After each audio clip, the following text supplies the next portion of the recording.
itu tuh bisa melekat kuat pada pengalaman emosional para konsumen kamu. Oke deh, segitu aja pembahasanku tentang kekuatan dari sebuah brand. Semoga video ini bisa bermanfaat buat kamu, khususnya buat kamu yang punya usaha sendiri. Ngomong Oke, teman-teman, itu tadi video tentang brand yang nanti juga akan ada kaitannya dengan apa yang kita bahas pada hari ini.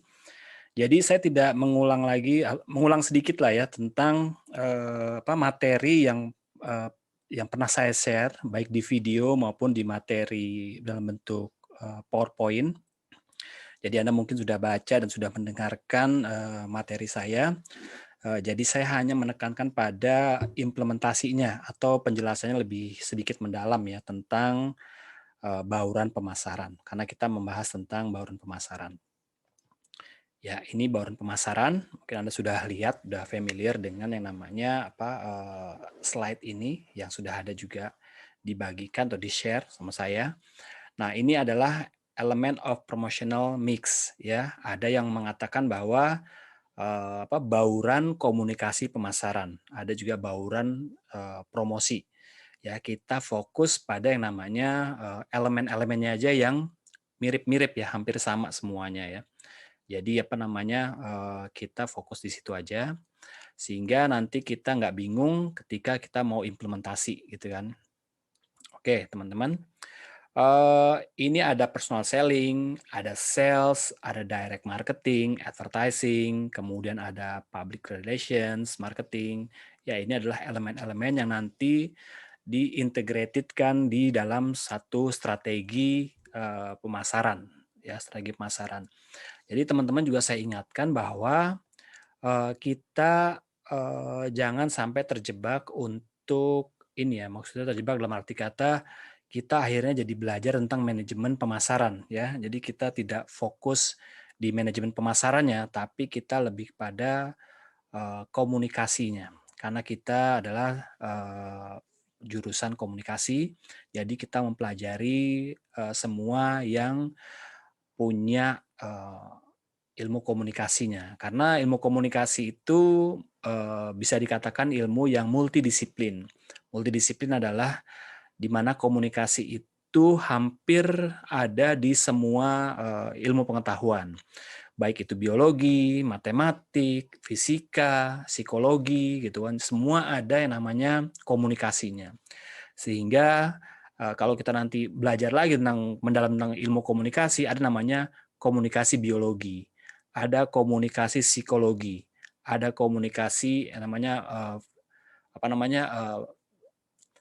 pemasaran. Nah, kita ini sekarang belajar tentang komunikasi pemasarannya, yang lebih kita fokus di komunikasi pemasaran.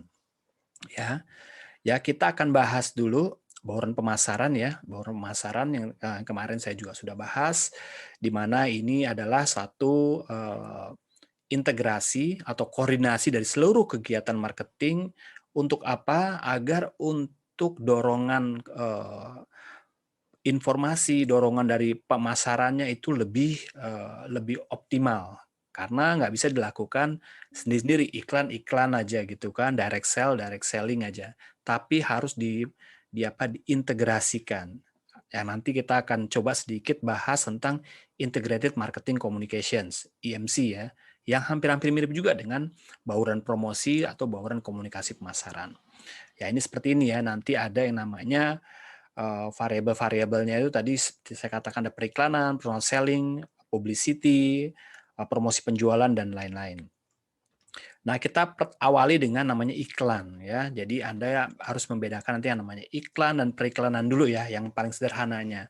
Ketika nanti Anda ingin berkarir atau ingin menekuni dunia periklanan atau di dalam pekerjaan Anda nanti terkait dengan ilmu periklanan atau iklan, Anda bisa membedakan apa itu iklan, apa itu periklanan ya. Jadi iklan itu secara sederhananya adalah bentuk komunikasi berbayar ya. Jadi bentuk komunikasi berbayar.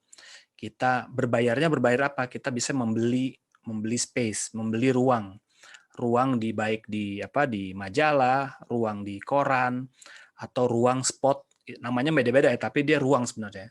Ada spot di televisi, ada spot iklan di radio, ada juga space di internet gitu kan, kita beli. Jadi kita beli itu ruangnya itu, makanya disebut bahwa dia iklan itu adalah bentuk komunikasi berbayar. Ada yang nggak berbayar bisa gitu kan, tapi dia biasanya itu dalam bentuk barter. Baik barter program, barter promo dan lain atau promo bersama dan lain-lain. Jadi intinya dia kalau untuk membedakan iklan dan periklanan, iklan itu adalah bentuk komunikasi berbayar. Ya, untuk apa? Untuk mempromosikan kepada audiensnya. Lalu bagaimana dengan periklanan gitu kan? Nah, kalau periklanan ini meliputi keseluruhannya ya, lebih kepada manajemennya, manajemen periklanan. Ya, jadi manajemen periklanan.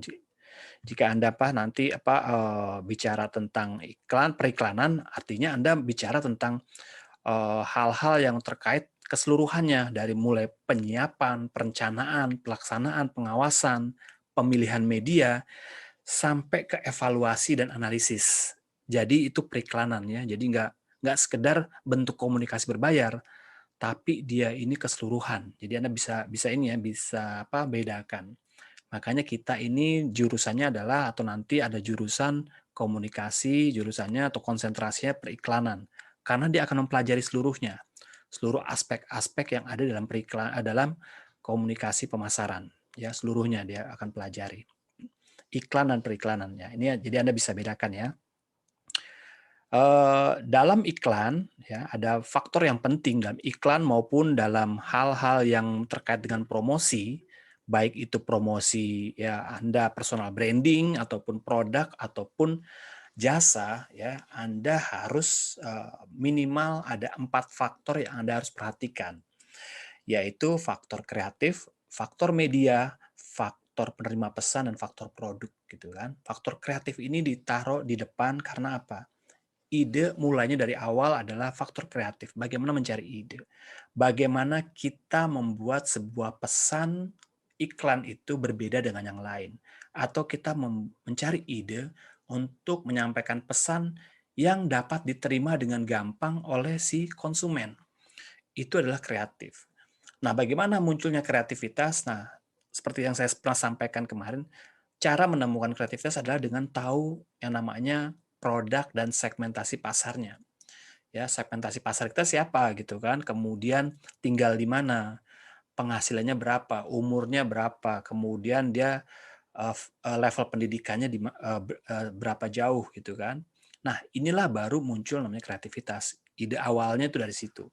Baru muncul kreativitas itu berupa nanti kemasannya seperti apa, mengkomunikasikannya bagaimana gitu kan dan lain-lain. Lalu kemudian berikutnya adalah faktor media.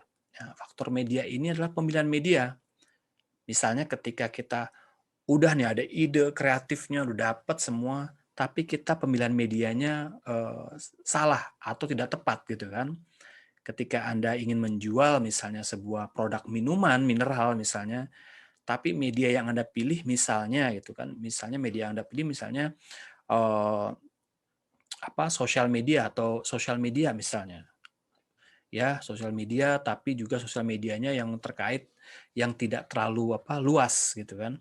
Nah, ini harus Anda perhatikan bahwa kalau misalnya minuman yang sifatnya masif, massal itu kan, Anda bisa memilih media-media yang konvensional yang seperti kemarin saya sampaikan bahwa yang target marketnya itu random. Untuk apa? Untuk brand awareness. Ya seperti apa? Yang ATL ya, above the line. Bisa televisi, radio, kemudian outdoor, iklan outdoor gitu kan. Nah, ini yang perlu dipakai untuk produk yang masif gitu kan. Sebaliknya ketika kita mau menjual misalnya mau menjual komputer gitu kan, komputernya juga speknya yang tinggi gitu kan. Ya kita jual di mana gitu kan. Kita pilih gitu kan, pilih medianya yang tepat sehingga marketnya atau konsumennya tuh berkumpul di sana yang memang butuh yang namanya produk Anda. Nah, ini pemilihan media ya yang tepat. Atau medianya itu misalnya medianya itu dikhususkan untuk ibu-ibu gitu kan. Kalau ibu-ibu nontonnya apa sih atau biasanya apa gitu kan. Ya ibu-ibu mungkin Anda nggak harus gencar di billboard gitu atau di brosur ya. Carilah misalnya televisi, atau sosial media sekarang. Ibu-ibu sekarang kan sangat aktif di sosial media. Nah, itu Anda cari di situ. Kemudian penerima pesan. Nah, penerima pesan ini tadi termasuk dalam bagaimana menentukan segmen pasar dan segmen audiensnya, ya. Jadi kita tahu nih audiensnya, pasarnya siapa, orang-orangnya yang menjadi target kita, gitu kan. Misalnya kita mau menargetkan anak-anak, artinya pemasaran itu ditujukan bukan hanya untuk anak-anak ya sebenarnya, tapi justru untuk orang tua dan anak-anaknya, gitu kan. Biasanya itu yang menentukan beli atau enggak itu orang tuanya, gitu kan. Atau yang mencari ide misalnya anaknya untuk supaya membeli produk itu, misalnya permen ataupun susu, makanan dan lain-lain. Nah, ini apa namanya faktor penerima pesannya. Apakah pesannya ini bisa sampai ke calon konsumen kita? Kecuali kita random ya. Tapi itu kalau random tuh tidak bisa tepat sasaran. Nah, artinya kita harus tepat sasaran dengan memilih namanya target audience.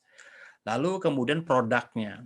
Nah, produknya. Nah, ini produk ini juga menentukan bagaimana kita menjual sebuah produk yang misalnya produk yang cukup mahal tapi kita jualnya di pasar gitu. Seperti contoh yang akan saya sampaikan gitu kan. Nah, itu agak sulit gitu kan. Produk mahal misalnya jam gitu, atau misalnya komputer gitu kan. Komputer game atau Apple komputer Anda jualnya di pasar gitu kan. Di mana pasar itu tempat berkumpulnya ibu-ibu yang mungkin nggak tertarik dengan komputer gitu kan.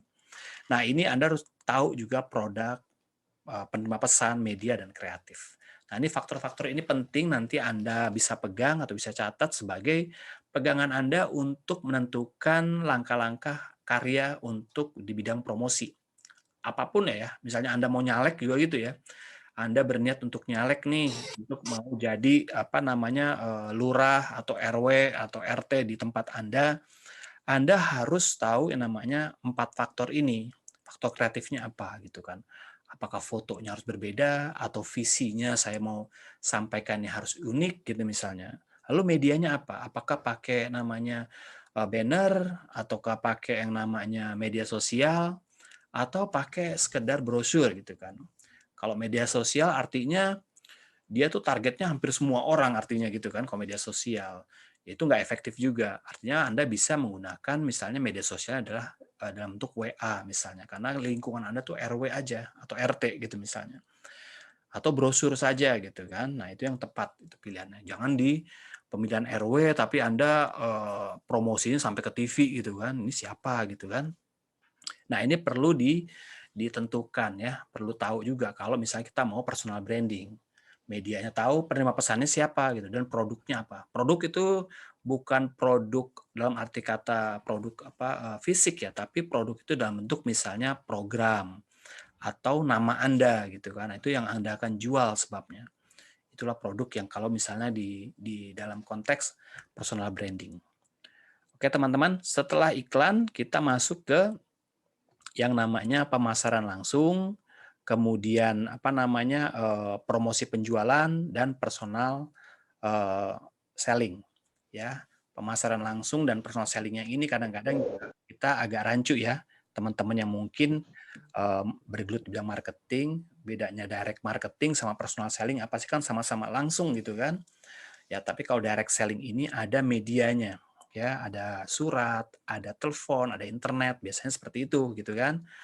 Lah, kalau personal selling bagaimana? Personal selling itu langsung, dia ngobrol langsung, tapi kalau lewat media, apakah masuk dalam direct marketing? Dia tetap personal selling. Nanti dibedakan bukan medianya, tapi lebih topik pembicaraannya, gitu kan. Biasanya kalau pemasaran langsung, direct marketing itu biasanya udah ada template yang mau dibicarain apa, dalam bentuk surat, misalnya dia ngeblas WA group gitu kan, itu kalimatnya pasti kan sudah diatur, eh, diatur secara template agar bisa dibaca oleh semua orang. Tapi kalau personal selling dia pendekatan satu-satu.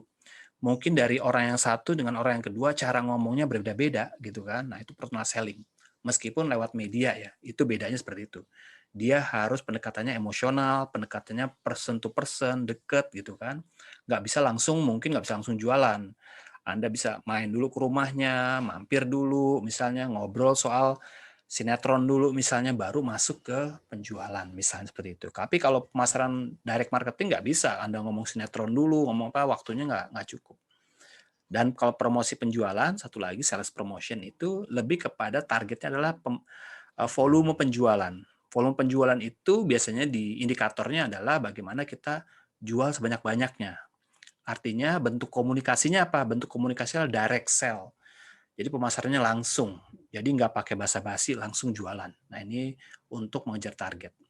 Ya, ini untuk membedakannya. Lalu kemudian berikutnya adalah pemasaran interaktif. Pemasaran interaktif ini untuk mengadopsi marketing kekinian ya dengan teknologi. Interaktif marketing lewat website, lewat media sosial dan lain-lain. Yang nanti selama semester ini kita bahas terus nih tentang pemasaran interaktif. Lalu kemudian hubungan masyarakat atau public relations. Nah, public relations ini dikategorikan sebagai marketing public relations. Kenapa Pak marketing public relations? Karena sebagai public relations tentu tidak lepas namanya memasarkan. Kadang-kadang memasarkan juga dia, memasarkan sebuah produk yang apalagi perusahaan-perusahaannya perusahaan consumer good atau perusahaan-perusahaan di bidang produk ya atau jasa. Kecuali Anda PR yang di instansi pemerintah gitu kan, di Pemprov, di Pemda gitu kan, mungkin Anda lebih kepada image building. Image building juga kalau Anda pasarkan atau Anda perbaiki image-nya, Anda membangun image, mensosialisasikan image, itu sama juga Anda memasarkan sebenarnya. Artinya akhirnya disatukan saja menjadi marketing public relations. Jadi emang akhirnya menjadi membaur ya antara marketing dan public relations. Nah, seperti itu. Kemudian ketika kita sudah tahu bagaimana bauran pemasaran atau bauran promosi yang kita ketahui secara konvensional di beberapa kali pertemuan ini, kita mencoba bahas tentang bagaimana faktor kunci dalam marketing. Nah, ini adalah model atau faktor-faktor 4P 7P ini adalah model yang konservatif atau konvensional, yang klasik lah ya, yang sudah dikenal sejak puluhan tahun yang lalu. 4P ya, 4P itu dasarnya ya. Produk, kemudian place, promotion gitu kan, kemudian price-nya gitu kan. Nah, ini adalah konsep yang sangat klasik sekali dalam dunia pemasaran. Hampir semua pemasaran menggunakan namanya 4P ini. Nah, tapi 4P ini akhirnya muncul, ada 7P, ada 8P, ada 5C, dan lain-lain. Ini maksudnya apa? Kenapa berubah? Nah, ini untuk memperbaiki atau untuk menutupi kekurangan dari 4P gitu kan. Ya, jadi 4P, 7P, 8P, dan P yang lainnya itu nggak perlu Anda hafalkan. Ya, emang itu dinamis. Ya, mungkin di era nanti 5-10 tahun lagi ketika digital marketing menguasai seluruh pasar-pasar baik konvensional maupun pasar modern, itu akhirnya nanti mungkin 4P ini akan berubah ya, akan berubah. Nanti ketika kita belajar tentang bagaimana digital marketing, nanti ada penggantinya 4P ya. Nanti kita ada di pertemuan ke-6 atau ke-7 lah, nanti ada yang namanya 4E ya, 4E. Itu modifikasi dari pengembangan dari digital ya. Nah, kenapa 4P ini selalu mengalami perubahan atau mengalami perbaikan banyak 7P, 8P, dan lain-lain, itu dikarenakan ada berbagai kelemahan-kelemahan ya, kelemahan-kelemahan dalam 4P. Biasanya 4P itu lebih kepada yang namanya linear aja. Jadi produknya apa, price-nya berapa, kemudian place-nya di mana, promotion seperti apa, titik gitu kan. Tapi dia tidak memikirkan yang namanya bagaimana feedback-nya. Lalu bagaimana kalau produknya itu nggak bagus, mau komplain bagaimana? Itu tidak diadopsi atau tidak diserap oleh yang namanya 4P ya, tidak diserap oleh 4P. Makanya munculnya 7P. Ya, 7P ini lebih ditekankan pada yang namanya ada people di situ. Ada proses ya, tambahannya, ada physical evidence-nya gitu kan. Jadi physical evidence itu lebih di kepercayaan, trust-nya. Kamu punya perusahaan gitu kan, tapi nggak punya kantor, orang masih ragu-ragu ya. Walaupun zaman era online begini ya, tapi harus makanya muncul namanya kantor-kantor sementara, namanya coworking space. Coworking itu adalah kantor-kantor sementara yang menyewakan nama kantor dan juga tempat bekerja secara bukan permanen gitu kan. Jadi Anda bisa sewa gitu kan. Itu untuk apa? Untuk keyakinan si calon konsumen atau calon investor gitu kan. Kemudian people, ada proses juga. Nah, people ini juga terkait dengan mitra, kemudian customer service, juga prosesnya. Proses juga penting nih, bagaimana mutu itu terjamin. Ya ini tambahannya, mungkin nanti Anda bisa temukan lagi, lihat di buku-buku marketing, Anda ketemu namanya 8P, atau kombinasi 7P sama berapa C gitu kan. Nah, tapi ini bukan ranah kita ya, ranah kita lebih kepada nanti bagaimana proses komunikasinya yang dibangun dari 7P ini gitu kan. Oke, nah ini konsep yang kemarin kita bicara tentang AIDA gitu kan, nah ini modelnya ya. Jadi kita harus mengenal dulu konsep, kemudian kita mengenal faktor-faktor kuncinya, kemudian kita mengenal namanya model pemasarannya, pemasaran komunikasinya model seperti apa. Nah ini ada aspek komunikasinya di sini nih, attention, ada aspek komunikasinya, apa yang dikomunikasikan sehingga orang bisa attention sama kita, ya. Misalnya apa teman-teman di sini mau menjadi apa namanya nyalek gitu kan, tadi seperti nyalek atau mau jualan apalah gitu. Apa yang membuat konsumen bisa interest sama produk Anda? Anda bangun itu idenya. Konsep komunikasi dibangun supaya Anda lebih orang lebih tertarik. Misal dari judul misalnya kan. Misalnya ke keripik, misalnya keripik apa? Keripik misalnya yang apa pedasnya itu misal atau keripik, sekarang ada kan keripik apa namanya? Judes gitu kan, saking pedesnya tuh, namanya keripik Judes misalnya. Itu attention-nya lewat apa? Lewat namanya kemasan atau lewat brand-nya. Jadi kita harus mengkomunikasikan. Mengkomunikasikan lewat apa? Nah, ini attention ya. Lalu interest, tertarikan, desire, hasratnya baru action. Ya, ini adalah konsep dasar ya. AIDA juga konsep dasar yang sama kayak 4P. Ya, apa susunannya itu dari mulai kognitif, afektif dan behavior. Ada kognitifnya dulu, kemudian dari apa? Efektif, perasaannya, kemudian dari perilakunya. Perilaku tuh lebih kepada actionnya. Lalu berkembang ada AITMA, ada kemudian AISAS. Nah, ini perkembangan ini sebenarnya sama seperti 4P tadi. Tadi ada 7P, ada 8P. Untuk apa? Untuk lebih mengoptimalkan atau lebih apa supaya update gitu kan. Ini apa AITMA ini lebih ke memori ya, lebih mau ke yang namanya sampai ke ingatan orang. Ingat nih sama produknya. Biar supaya ingat, makan di remind terus gitu kan, baru action. Kemudian kalau ISAS lebih kepada yang namanya konsep marketing kekinian gitu kan. Ada namanya search dan share gitu kan. Nah, ini kan zaman kita kan gitu kan.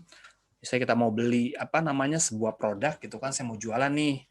Saya mau jual nih kamera saya misalnya ke Jennifer gitu kan. Nah, itu kan Jennifer kan nggak sekedar percaya gitu aja kan. Langsung search tuh ke Shopee, search ke apa Tokopedia, ke OLX gitu kan. Apakah harga yang saya tawarkan itu kemahalan atau kemurahan atau produknya seperti apa sih gitu kan.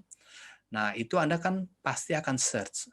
Ketika Anda action membeli gitu kan, lalu Anda share pada teman-teman Anda, share pengalaman Anda review. Reviewnya apa? Bisa review bagus atau review jelek. Nah, itu di era teknologi sekarang ini, sosial media sangat rentan sekali nih produk.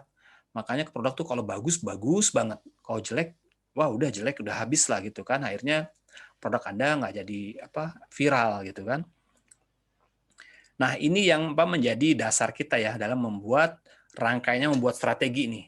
Ada ya susunan tadi ya, membuat strategi itu ada susunannya apa nah, baurannya dulu, kemudian 4P, 7P dan lain-lain, baru kemudian dari sisi AIDA, AISAS dan lain-lain. Nah, seperti itu. Nah, ini lebih penjelasan lebih ke lebih simple apa lebih apa detail lagi tentang AIDA. Jadi kalau attention itu lebih ke mata ya, ke mata. Mata itu artinya melihat dan juga mendengar ya gitu kan. Kalau misalnya radio kan attention-nya di suara gitu kan. Kalau TV lebih audiovisual gitu kan. Nah, ini attention tuh lebih ke mata ya, di apa panca inderanya gitu kan. Lalu kalau interest-nya itu lebih ke otaknya, nempel dia. Nah, desire-nya itu lebih ke perasaan, ke hati gitu kan. Ini bukan love ya, bisa love juga ya, bisa love ya, suka gitu ya, seneng, gitu. Kemudian baru belanja, baru beli gitu kan. Tahapannya seperti itu. Anda kan seperti itu kan, lihat dulu barangnya, dan tertarik, terus lihat lagi fiturnya juga mantep gitu kan, terus ada testimoni orang-orang gitu kan, baru Anda beli. Nah, ini contoh dari ini ya, produk atau lebih bisa bilang dari sebuah poster misalnya. Attention-nya di mana gitu kan. Jadi menentukan attention, interest, desire, dan action ini, jadi nggak ada standarnya ya teman-teman ya. Jadi nggak ada standarnya. Standarnya gimana sih Pak? Apakah dari mulai judul dulu baru turun-turun ke action-nya itu paling kecil misalnya. Jadi nggak gitu. Jadi yang menentukan tuh Anda. Jadi Anda yang bikin, Anda yang berkarya, Anda yang tahu nih mana susunan yang mulai dari attention-nya dulu.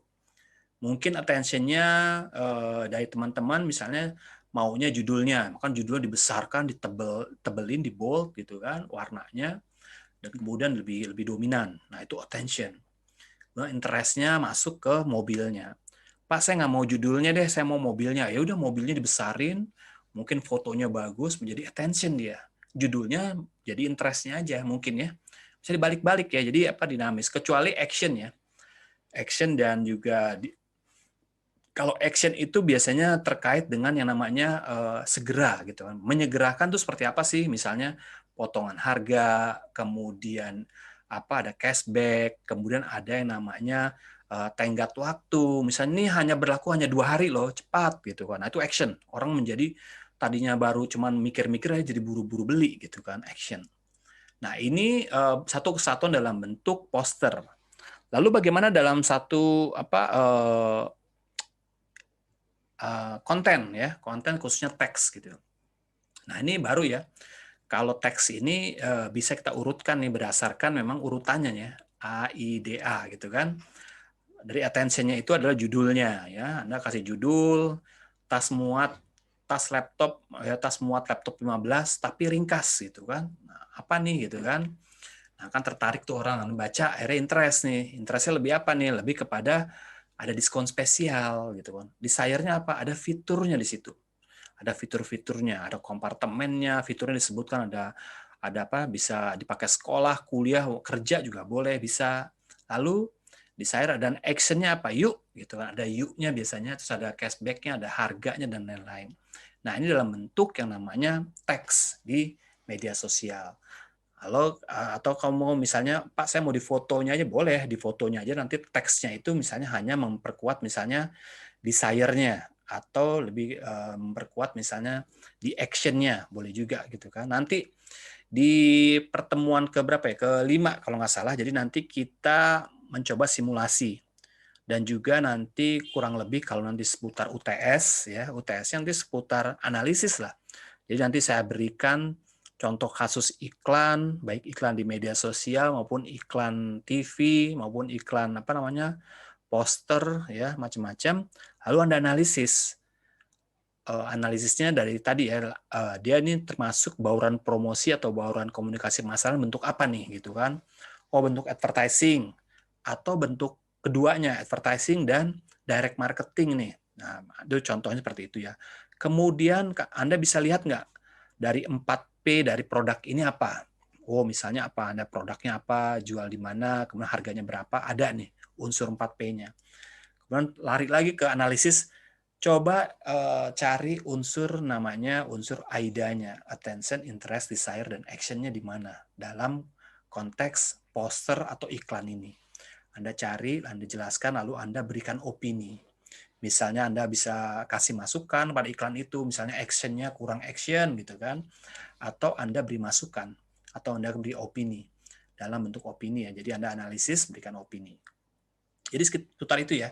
Setelah Anda paham namanya promosi, paham tentang AIDA, paham tentang 4P apa gitu kan, bukan dihafal ya, tapi Anda pemahaman jadinya. Kalau mau dihafal Anda beli bukunya, Anda kalau lupa tinggal buka aja gitu kan. Tapi kalau dipahamin ya Anda bisa paham nih gitu kan. Bisa lihat iklan langsung Anda langsung mengarah atau langsung ingat AIDA nih gitu kan. Nah, jadi setelah ini Anda nanti pertemuan ke-6 dan seterusnya kita akan tidak bahas lagi yang konvensional, kita bahas lagi tentang era digital. Apa saja perubahan-perubahan yang akhirnya merubah konsep-konsep marketing. Yang tadi ya, ada 4P berubah jadi 4E nanti. AIDA berubah menjadi namanya traffic atau engagement atau conversion. Nah, berubahnya seperti itu ya. Lalu brand jadi apa? Digital branding gitu kan. Digital branding tapi lebih ke artisan brand sekarang. Wah, menarik lah. Pokoknya nanti ini di pertemuan-pertemuan berikutnya nih seru juga gitu kan. Saya pun melihat ini perkembangan digitalnya akan berkembang terus, dinamis ya, nggak berhenti sampai di sini aja. Makanya kita harus ngikutin terus gitu kan. Kalau yang konvensional dia sudah stop ya, sampai di 4P, 7P, 8P udah stop dia. Tapi kalau di digital itu terus berkembang, bahkan dikombinasi dari konvensional ke digital.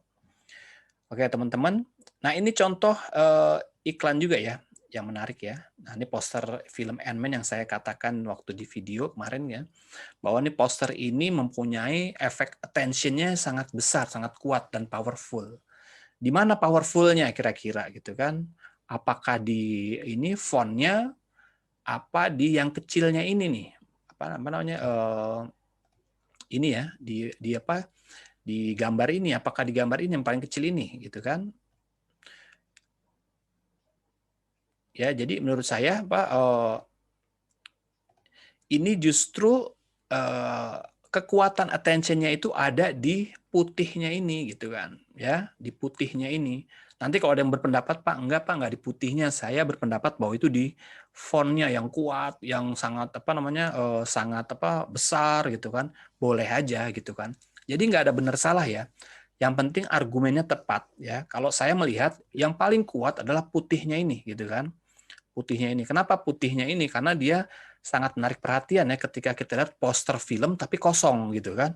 Ini apa maksudnya gitu kan. Kalau Ant-Man kan kita udah tahu dari misalnya itu logonya dia gitu misalnya ya, logonya. Kalau udah pernah nonton nih Ant-Man nih, ini logonya seperti ini.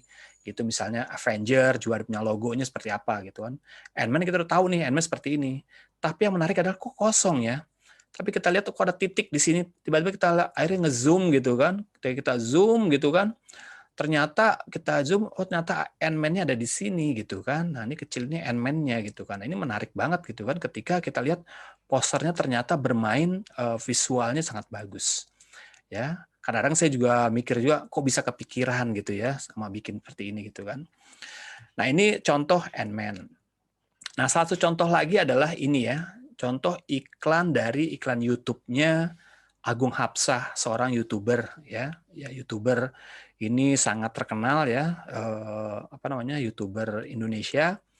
Dia membuat biasanya kita kalau bikin iklan kan gitu kan. Anda juga kalau lagi nonton sinetron bikin ada iklan pasti Anda rubah channel atau Anda matiin TV-nya karena iklannya kadang-kadang lebih panjang daripada sinetronnya gitu kan. Nah, Anda akhirnya pindah channel gitu kan. Nah, ini sebaliknya. Agung Hapsah membuat sebuah eksperimen ya. Eksperimen saya membuat sebuah video iklan. Dia sebutnya ini video 100% iklan loh gitu kan. Dia iklannya iklan MyZone ya, iklan MyZone. Tapi bayangkan yang nonton adalah 3 juta orang. Termasuk saya ya. Dan saya nonton sampai habis lagi gitu kan. Nah, ini luar biasa sekali si Agung Hapsah ini gitu kan. Udah dia bilang terus terang bahwa ini iklan, terus kita nonton pula gitu kan. Sampai habis sampai 3 juta gitu kan. Akhirnya si Agung Hapsah dapat duit ya gitu dan MyZone menjadi produknya jadi dikenal. Nah, ini tekniknya macam-macam ya. Jadi bagaimana kita salah satu menghindari namanya skip ad. Ada model seperti ini kita menggunakan influencer, YouTuber, atau kita menggunakan teknik-teknik lain ya. Ini silakan Anda kalau mau mau lihat videonya si Agung Hapsah, Anda bisa ke YouTube gitu kan, ke Agung Hapsah. Ini video iklan 100%. Dia bilang ini video iklan gitu kan. Dia berharap tuh atau dia menduga pasti ada orang yang skip gitu. Ternyata enggak gitu kan. Malah yang nonton 3 juta orang gitu kan.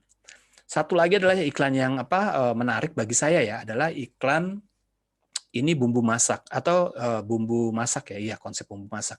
Yang ini saya tahu ketika saya nonton di bioskop sebelum pandemi ya. Saya nonton kok iklan apa ini gitu kan, sampai saya tertarik saya cari di YouTube-nya gitu kan. Karena iklannya tuh cepat dan saya nggak sempat perhatiin gitu, tapi menarik bagi saya gitu kan. Kok iklan ini anti mainstream gitu kan. Nah, Anda bisa lihat ini saya puter ya.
MSG terbuat dari tetes tebu pilihan yang aman dikonsumsi selama tidak dimakan dengan bungkusnya. Ya, itu iklannya tadi ya. Teman-teman nggak ada yang ngantuk kan ya? Ini mentang-mentang puasa rebahan terus akhirnya bangun sampai maghrib gitu kan? Ya, gitu kan? Wah, nih dengerin Panggoro sambil cuap-cuap gitu kan? Saya rebahan aja lah gitu kan?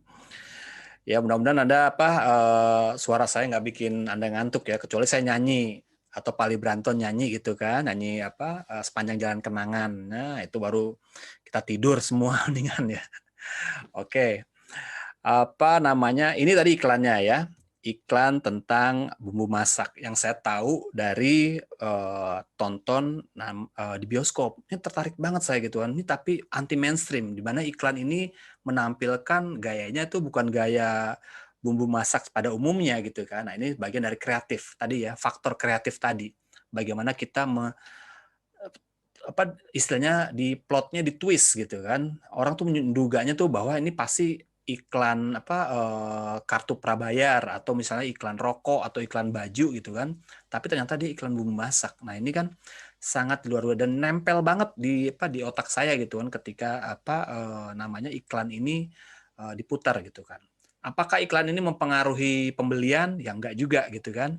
Nanti ada penelitian ya bahwa iklan itu hanya untuk menginformasikan, kemudian mengumumkan, membujuk, juga menginformasikan, membujuk dan mengkomunikasikan. Jadi fungsinya itu bukan menjual iklannya. Karena saya tertarik dengan iklan Sasa ini, bukan berarti saya mau beli gitu kan. Jadi seperti itu ya. Jadi iklan itu tantangannya seperti itu. Iklan itu adalah media untuk berkomunikasi, untuk menginformasikan, untuk ada edukasi, ada yang namanya nanti untuk pengumuman iklan itu. Nggak ada iklan itu untuk penjualan gitu kan, nggak ada. Karena kalau diteliti bagaimana misalnya orang yang suka sama iklan Sasa misalnya 100 orang, tapi yang beli produk Sasa berapa orang gitu kan.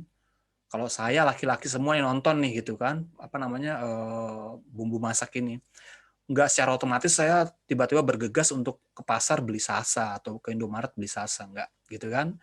Ini jadi nggak ada hubungannya dengan yang namanya peningkatan volume pembelian.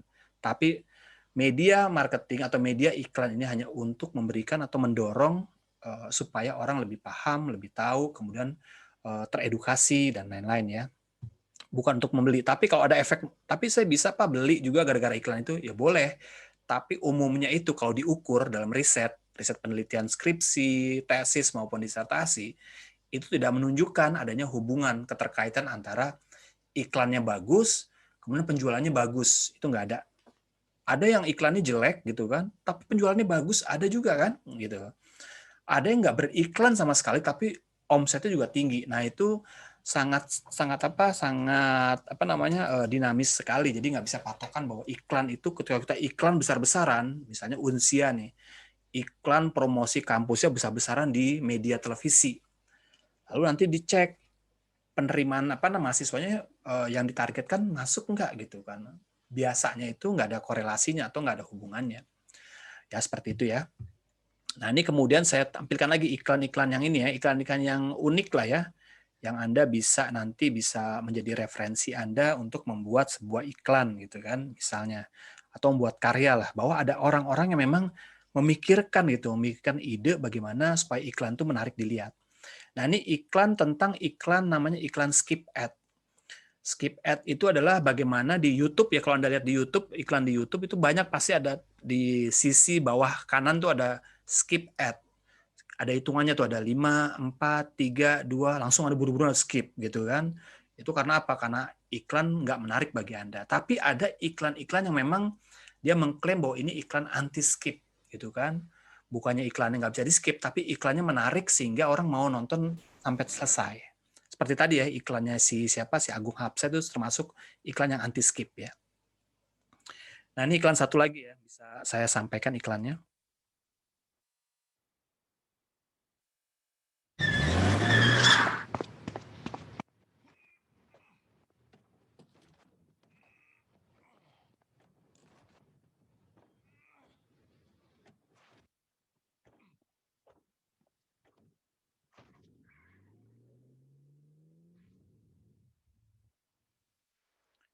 ya, justru dia bermain di skip ad-nya itu ya. Jadi skip ad-nya itu menjadi bagian dari properti gitu kan.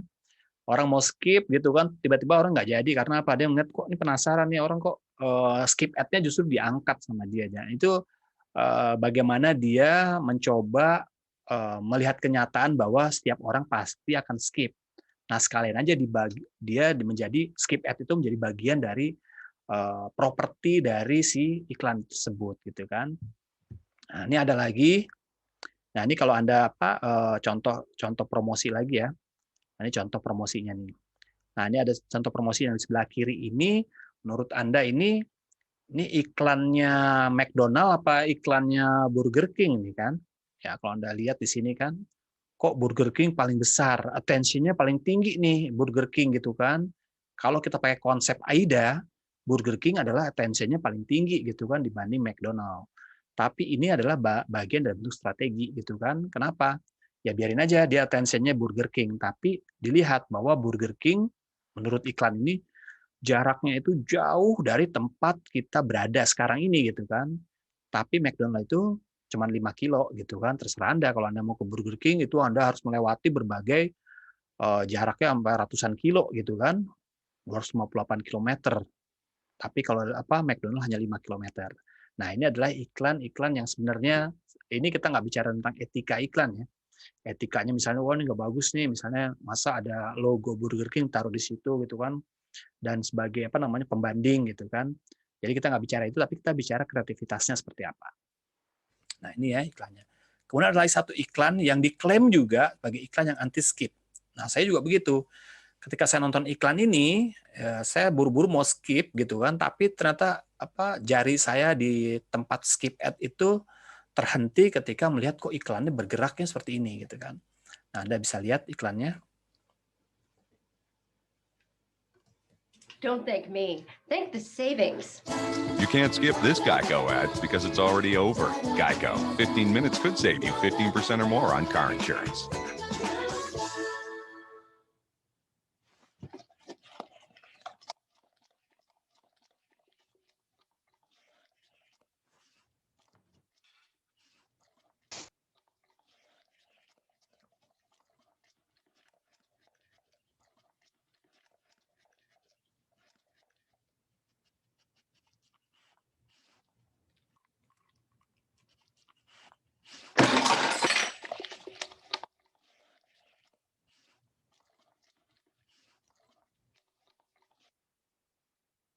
Ya, itu iklannya Geico, perusahaan pembiayaan ya. Dia bilang nih iklan ini anti skip loh. Anda boleh skip juga nggak apa-apa kata gitu. Tapi ketika keluar anjingnya itu kita jadi berhenti gitu. Nih kok iklan udah selesai tapi kok anjingnya masih bergerak gitu kan. Nah, ini ada tekniknya. Dia membuat bahwa ini adalah iklan yang anti skip. Ternyata memang benar ketika saya nonton, udahlah skip deh, ngapain sih nggak ada actionnya, nggak ada apa gitu kan, iklannya hanya di meja makan doang gitu kan, apa sih gitu. Ternyata yang menjadi poinnya adalah anjingnya ya, yang bergerak terus makan makanan punya orang di rumah itu gitu kan. Nah, ini menarik sekali sehingga saya nontonin terus gitu kan. Nah, tadinya menonton cuma 5 detik jadi 1 menit gitu kan. Nah, ini jadi satu kreativitas ya, kuncinya faktor kreatifnya sangat berperan di sini. Nah, terakhir adalah ini tentang AISAS dan AIDA, AISAS dan AITMA ya. Nah, ini adalah perkembangan yang namanya mengadopsi yang namanya search and share, mengadopsi sistem marketing kekinian atau digital. Karena ada search-nya, ada share-nya. Yang tadi saya udah sampaikan di depan. Ya, ini adalah teman-teman adalah puncak di mana kita mempelajari konsep-konsep marketing yang konvensional, tradisional, ya, yang bukan nggak dipakai sekarang, tapi dikombinasikan atau lebih kepada yang namanya dimodifikasi dalam bentuk digital. Banyak sekali yang sudah berubah bentuk ya di digital. Bahkan ada konsep-konsep pemasaran, konsep-konsep marketing yang konvensional atau yang konservatif, tradisional itu yang sudah berubah, yang sudah tidak lagi relevan dengan seperti sekarang ini, gitu kan? Ya, nanti kalau Anda lihat nanti perkembangan digital itu 4P atau misalnya 7P atau yang lain-lain itu nggak bisa diterapkan di sosial media misalnya. Atau tekniknya itu jadi berubah, yang tadi di atas jadi di bawah. Dari di bawah jadi di samping misalnya gitu kan. Nah, ini adalah bagian dari bagaimana evolusinya sebuah konsep marketing di era digital, era disruption, semua berubah gitu kan. Kalau Anda lihat perubahan digital marketing ini nanti Anda lihat secara dinamis sekali. Karena teman-teman sekarang ini mungkin teman-teman yang di era milenial ya, banyak yang milenial atau mungkin eranya sama kayak saya. Saya generasi X ya. Atau mungkin ada yang generasinya baby boomer, mungkin 1-2 gitu kan, tapi lebih banyak sekarang ini yang milenial. Yang umurnya antara 30-an, 24, 30-an misalnya gitu kan. Nah, ini generasinya milenial gitu kan. Nanti di bawah itu nanti adalah generasi Z. Yang artinya generasi-generasi itu yang mungkin dari aspek pengetahuan tentang marketing secara konvensional atau secara tradisional itu setengah-setengah gitu kan.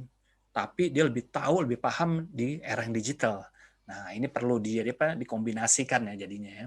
Jadi kita juga nggak ketinggalan dengan era digital, tapi kita juga nggak lupa dengan yang konvensional. Itulah ada fondasi dasar kita untuk proses berpikir konsep marketing. Oke teman-teman, ini materi pendalaman dari saya tentang marketing ya. Nanti kita berikutnya akan muncul di pertemuan 5 atau 6 lah ya, akan muncul kebaruan lagi tentang digital. Nah, ini lebih menarik lagi nih.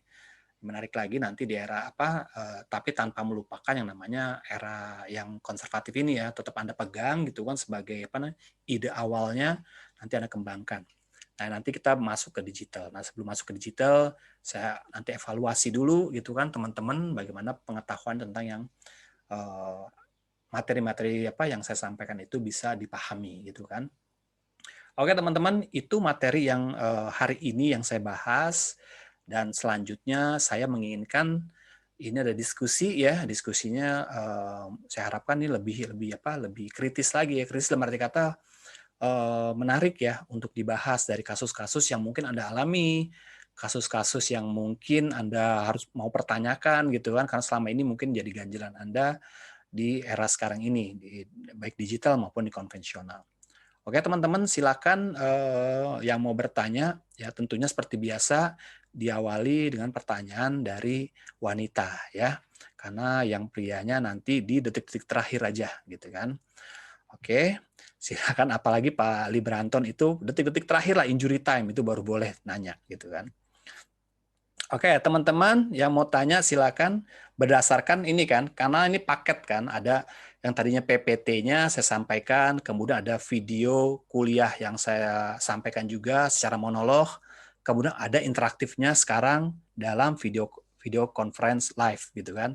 Nah, ini jadi paket ya. Paketnya ini mudah-mudahan jadi Anda jadi lebih paham dan banyak masukan-masukan informasi yang Anda bisa tanyakan atau bisa diskusikan. Mungkin pengalaman saya di lapangannya lebih dalam Anda daripada saya gitu. Nah, ini menjadi bahan masukan juga buat saya dan buat teman-teman juga, menjadi lebih kaya lagi nih ilmu marketingnya atau ilmu pemasarannya, ilmu komunikasinya juga. Oke, silakan teman-teman yang mau bertanya, mau lewat chat juga boleh, tapi saya lebih harapkan nanti di awal-awal nih ini ya pakai yang live dulu. Nanti yang ngechat biasanya yang laki-laki aja deh, yang laki-laki yang chat gitu kan, yang perempuan yang live gitu kan. Silakan. Ada yang mau bertanya?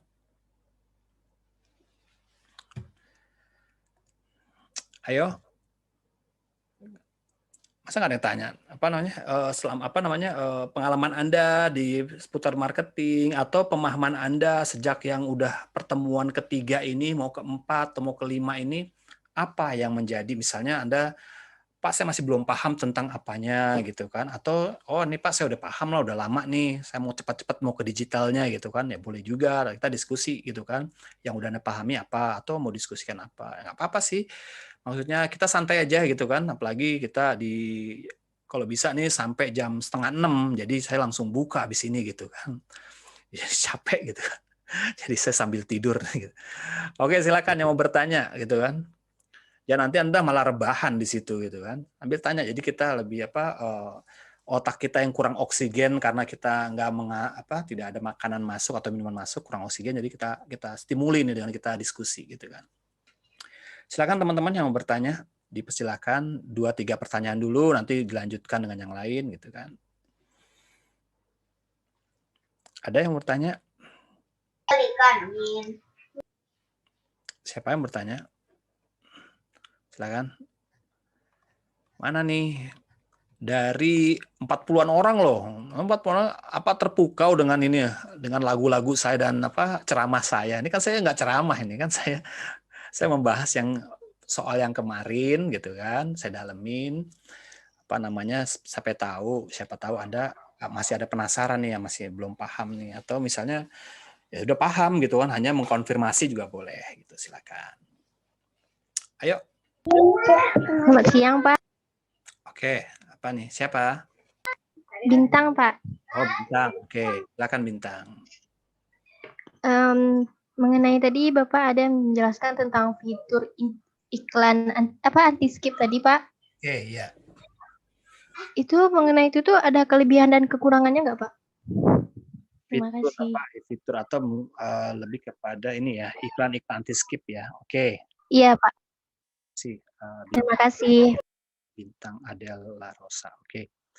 Ya, anti-skip ini emang sebagai cara udah harus justru sebenarnya harus ada kelebihannya, karena ini sebagai solusi di mana orang-orang sekarang ini nggak suka iklan. Nanti saya tampilkan lagi deh, ada beberapa di mata kuliah saya waktu saya ngajar di IMC, Integrated Marketing Communication, ada kecenderungan orang sekarang nih digital ini nggak suka iklan, apalagi iklan-iklan yang pop up, iklan-iklan yang tiba-tiba muncul di Instagram kita, itu pasti orang tuh nggak suka, langsung skip nah ini salah satu caranya.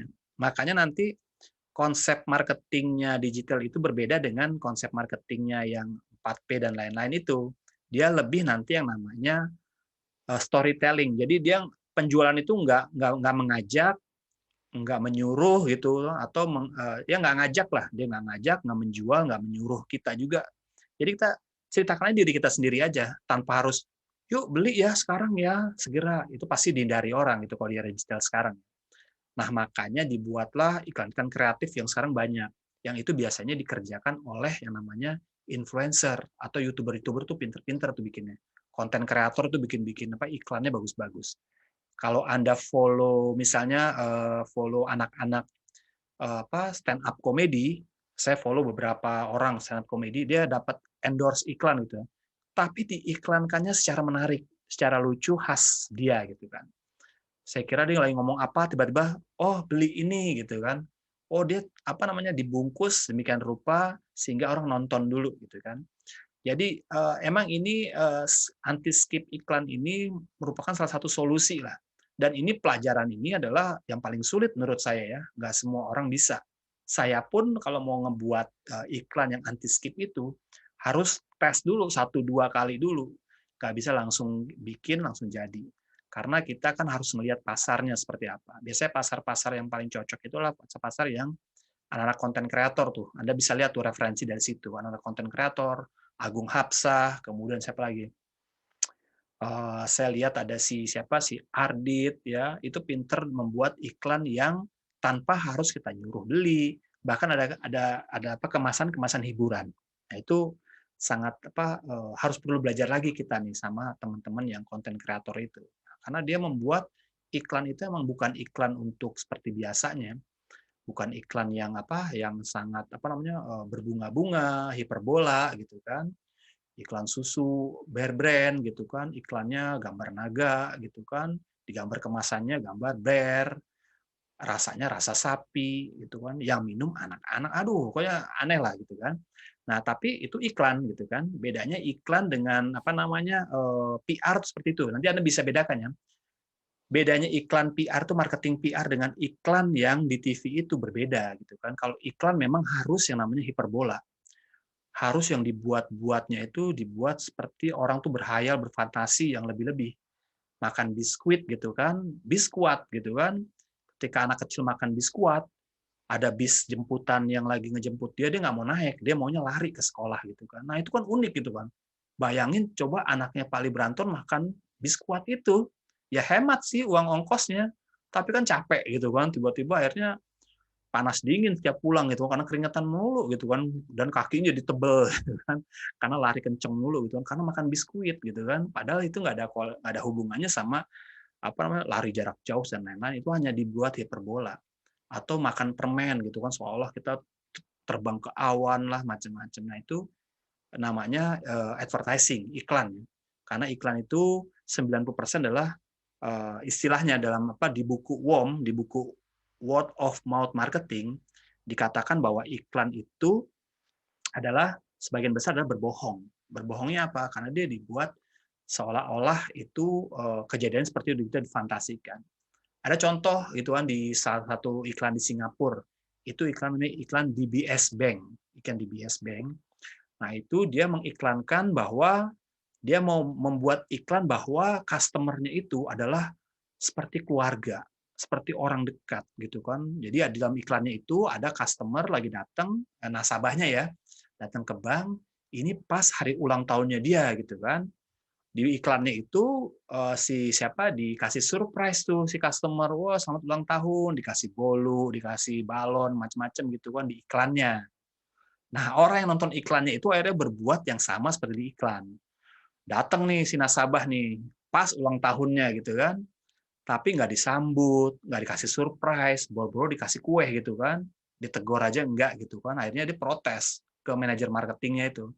Pak, saya mau tanya nih gitu kan, saya lihat di iklan DBS Bank itu bahwa kalau ada customer yang ulang tahun dirayakan di sini kasih surprise. Kok saya enggak? Lah, memang ibu ulang tahun? Iya, nih lihat KTP saya ulang tahun nih. Oh iya, akhirnya begitu. Akhirnya dia bilang bahwa itu kan iklan, Bu. Nah, itulah akhirnya iklan itu nggak jadi dasar untuk menjadi bahan yang kuat untuk berpromosi atau untuk meyakinkan orang, gitu kan. Akhirnya seperti itu, cenderungan orang percaya pada word of mouth marketing, yaitu marketing yang disampaikan lewat mulut ke mulut. Ya, ketika saya jualan misalnya, saya jualan jaket nih, Pak, mau nggak beli jaket nih? Jaketnya bagus loh, Pak. Ini saya pakai enak gitu. Anda kan lebih percaya sama saya mungkin ya gitu kan. Oh iya, Pak Bro dia pakai gitu kan. Ini boleh lah beli deh. Mereknya apa Pak gitu kan. Dibanding Anda iklan gitu kan. Iklan kan, ih, bagus nggak tuh barangnya ya? Siapa yang pakai gitu kan? Gitu juga dengan iklan yang marketing PR ya. Marketing PR tuh kuatnya di situ. Karena dia lebih ke promosi dari mulut ke mulut. Dia mempromosikan lewat trust-nya, lewat kepercayaan gitu kan dibanding iklan yang di TV atau di media. Seperti itu ya. Oke, ini ada yang bertanya. Baik, terima kasih Pak. Oke, ada Bintang. Iklan juga bagus plot twist. Oke, iklan yang plot twist ya. Memang dari Aziz Fahmi Alfiani, iklan yang plot twist itu bagus untuk entertain aja. Untuk entertain itu wah lucu ya. Terus kita koleksi gitu kan. Wah bagus, udah cukup. Tapi bagaimana dengan industrinya? Promosinya kemudian produknya laku nggak gitu. Rata-rata mereka biasanya iklan itu hanya untuk mengenalkan brandnya doang gitu. Tapi kalau dikaitkan dengan keuntungan biasanya nggak untung. Tapi emang kalau iklan itu memang harus yang menghibur, yang hiperbola, yang lucu-lucu gitu kan. Tapi jangan dijadiin referensi gitu kan. Ini iklan seperti ini, harusnya saya dapat juga kayak ini dong gitu. Nggak bisa gitu kan. Biasanya itu hanya iklan aja gitu kan. Kemudian pertanyaan berikutnya, Yohanes Bagus, bagaimana tahapan membuat jasa sewa papan billboard reklame, gitu kan? Nah, ini memasarkan produk yang untuk dipasarin. Wah, gimana tuh ya? Jadi kita nih punya billboard untuk orang masang di billboard kita. Bagaimana kita memasarkannya? Jadi kayak apa ya? Double pemasaran gitu kan? Tapi nggak apa-apa. Jadi kita intinya itu kalau pemasaran billboard itu nanti ada ya jenis-jenis iklan. Kalau Anda baca buku saya, nah saya sekalian iklan ya. Kalau Anda baca buku saya, ya, sambil nunjukin buku saya lagi gini. Kalau Anda baca buku saya, nah, saya sekalian tuh pakai sistem PR marketing. Ya.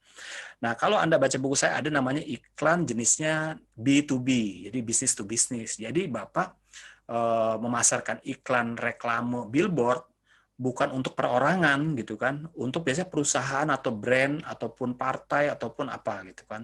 Jarang sekali perorangan, walaupun ada yang perorangan ya misalnya pilkada atau apa, tapi biasanya itu dikelola oleh namanya tim suksesnya lah atau apa gitu kan. Jarang sekali lah saya misalnya saya mau terkenal gitu, saya pasarin nama saya lah. Nggak ada tujuan apa-apa, saya cuma mau terkenal doang gitu kan. Itu jarang sekali. Tapi Bapak artinya untuk memasarkan sewa billboard ini harus B2B. Kalau B2B itu artinya bukan di sosial media.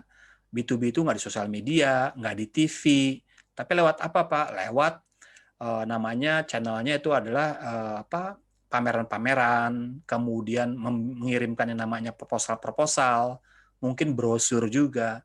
Jadi berbeda banget dengan menjual misalnya produk minuman. Itu beda pemasarannya. Kalau B2B itu beda sekali. Jadi saya katakan bahwa B2B itu nanti ada resep khusus lagi tuh Pak. Ya tadi seperti saya bilang ya. Jadi Bapak nggak bisa zaman digital marketing ini Bapak kemudian promosikan, silakan yang mau nyewa billboard saya, murah gitu kan. Ya susah ya, orang hanya lihat doang tapi target Bapak nggak ada di situ gitu kan. Nah, di sosial media, di TV, dan di lain-lain itu hanya untuk branding aja. Tapi kan billboard kan nggak punya branding gitu kan. Yang Bapak brandingkan adalah misalnya nama perusahaan Bapak. Tapi lokasi di mana tempat billboardnya itu, nah kan sulit memasarkannya loh. Ayo pasang iklan di Kemang, tempatnya bagus, banyak dilihat orang gitu kan. Iklannya gimana ya? Masuk ke saya juga bingung gitu. Saya mau masang apa di sana gitu. Anda udah pasang apa? Harganya mahal-mahal, tapi nggak ada yang beli atau nggak ada. Tapi sasarannya adalah ke bisnis to bisnis. Jadi Bapak ke tempat perusahaan-perusahaan yang memang berpotensi untuk harus masang billboard. Misalnya apa? Perusahaan bank, asuransi, terus kemudian apa perusahaan alat berat gitu kan, yang mereka juga promosinya ke misalnya promosi ke konsumen misalnya. Jadi Bapak skemanya gini, bisnis to bisnis ke perusahaan yang ke konsumen. Wah, seperti apa tuh konsepnya? Pusing ya. Apalagi Pak Ali Branton ngelihat saya juga pusing juga gitu kan. Saya juga nerangnya pusing ya. Jadi B2B entah jadi B2C gitu kan. Nantilah nanti ini konsepnya nih lebih advance nih. Tapi tahapannya gitu. Bapak cari dulu namanya konsumennya. Konsumen Bapak tetapkan bahwa konsumennya adalah bisnis. Bukan konsumen seperti kita gitu kan. Jadi konsumen itu bisnis, korporasi atau perusahaan-perusahaan yang memang mau mempromosikan barangnya itu ke konsumen. Unsia itu termasuk bisa menjadi salah satu yang namanya target marketnya, karena bisnis juga kan Unsia itu, dan Unsia mau promosin nggak kampusnya di billboard saya gitu kan. Nah, mumpung Pak Yohanes ini di Unsia, sekalian aja masukin proposalnya gitu kan ke kampus gitu kan, asalkan lokasinya tepat gitu kan, harganya bersahabat gitu kan, ya mungkin bisa bisa dipikirkan gitu. Seperti itu ya Pak Yohanes, bagus. Yang lainnya? Cowok udah boleh nanya Pak, belum, Pak? sudah bisa bertanya, Pak? Cowok. Cowok ya, sebentar ya, saya pikirkan dulu ya. Kalau cowok saya mikir dulu Pak. Atau injury time dulu ini Pak. Oke, karena Pak Ali Branton udah tunjuk tangan, saya kasih kesempatan Pak Ali Branton deh sebagai maskot kita. Gitu. Silakan Pak. Oke, baik, terima kasih Pak. Yang menjadi pertanyaan, apakah dalam membuat iklan itu kita ada etika ataupun ada rambu-rambu hukum yang harus kita ikutin. Nah, kita sudah tahu bersama seperti tadi, iklan itu kadang ada sedikit bohong-bohongnya atau melebih-lebihkannya Pak ya. Tapi apakah tetap ada aturan? Katakanlah seperti iklan extra joss itu Pak kan, yang lompat-lompat di gedung tinggi itu sebenarnya kan dari sisi safety itu tidak dianjurkan. Tapi kalau orang-orang yang bekerja di fabrikator melihat itu akan berubah persepsinya. Dia sambil minum extra joss, dia sambil melompat-lompat di gedung ketinggian gitu. Nah, terus yang kedua, apakah ada iklan tersebut yang mengalami katakanlah seperti iklan rokok? Dia sampai sekarang belum pernah saya lihat ada iklan di TV itu orang lagi merokok. Nah, apakah ada juga hal tertentu yang dia itu didiskriminasi, katakanlah seperti itu? Artinya diskriminasi dari sisi hukumnya dia dipayungin gitu Pak. Jadi dua hal itu Pak. Terima kasih Pak. Oke, terima kasih Pak Ali Branton. Wah, tanyanya berat nih ya, tapi ya nggak apa-apa ya. Kita jadi tahu soal etika dan hukum gitu kan. Udah ada sih Pak aturannya ya, etikanya, etika usaha ya, bersaing usaha, kemudian etika bagaimana kita biasanya sebelum masuk ke TV gitu, itu ada lembaga sensornya juga, ada lembaga sensornya, sensor apa iklan gitu kan. Kalau misalnya dia apa misalnya harus diawasi anak-anak gitu, ada tandanya gitu, itu udah ada Pak. Jadi makanya iklan yang udah lolos sensor itu biasanya udah ditayangkan. Nah, tapi kenapa apa masih ada persepsi bahwa nanti bisa diikutin orang nih gitu kan, iklan extra joss lompat-lompat apa gedung ke gedung gitu kan, tanpa safety gitu kan, akhirnya membuat kecenderungan orang banyak yang mengikuti. Nah itu biasanya dalam iklan itu orang sudah di mindset-nya udah diatur gitu Pak. Jadi mindset-nya bahwa iklan itu adalah dalam jenisnya jenis iklan yang apa namanya hiperbola gitu kan. Jadi bukan untuk apa namanya ada hal yang sesungguhnya gitu. Dia hanya di angan-angan aja iklan itu. Jadi fantasi gitu kan. Nah, itu harus disamakan dulu persepsinya nih. Makanya di undang-undang apa namanya periklanan itu dia udah tahu rambu-rambunya yang penting misalnya ada hal-hal yang misalnya sara, kemudian agama, kemudian ada seks, biasanya gitu yang dihindari atau yang mengancam kesehatan. Seperti rokok tadi Bapak kata Bapak. Tapi untuk undang-undang udah ada Pak. Jadi kalau Bapak mau bikin iklan, iklannya ditayangkan untuk umum seperti radio, televisi gitu kan, itu biasanya itu udah ada sensornya. Tapi kalau iklan-iklan yang Bapak bikin sendiri, misalnya brosur Bapak bikin gitu kan, Bapak bikin brosur, Pali Branton bikin brosur tentang obat kuat gitu kan. Terus ada gambar orang suami istri lagi apa pangku-pangkuan misalnya gitu kan.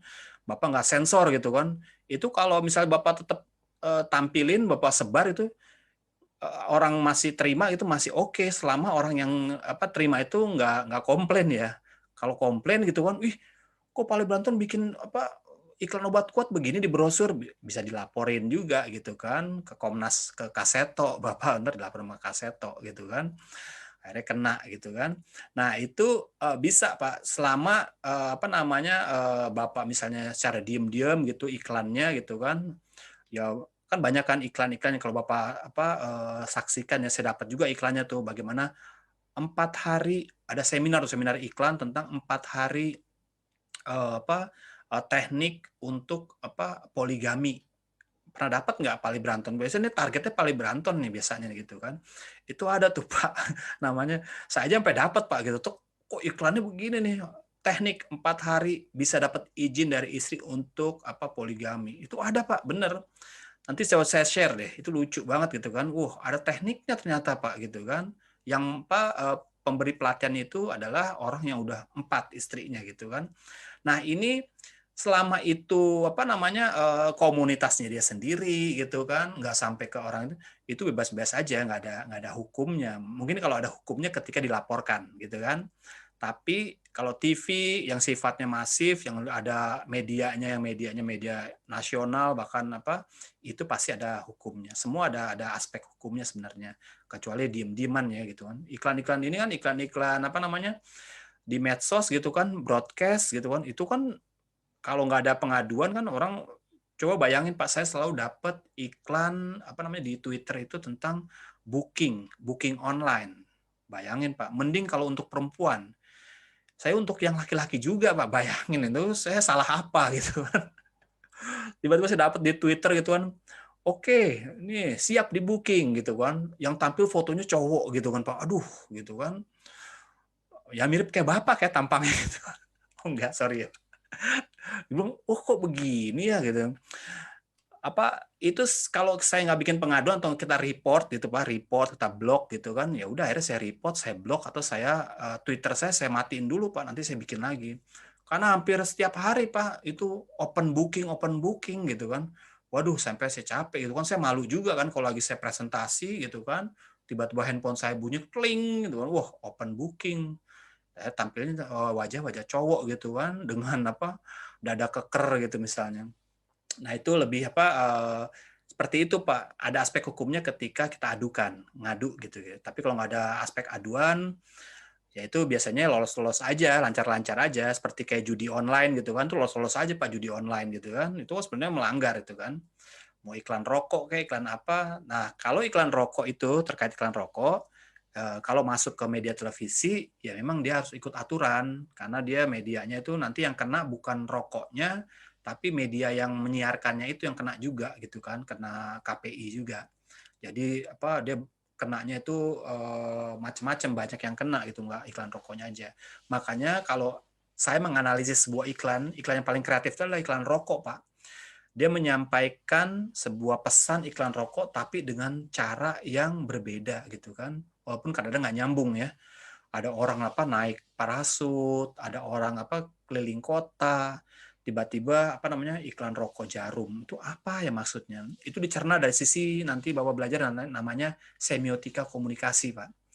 Itu bagaimana pemaknaan sebuah pesan iklan. Wah, itu lebih advance lagi nih. Jadi teman-teman jadi bisa tahu dikit nih tentang iklan, bagaimana memahami iklan dari maknanya.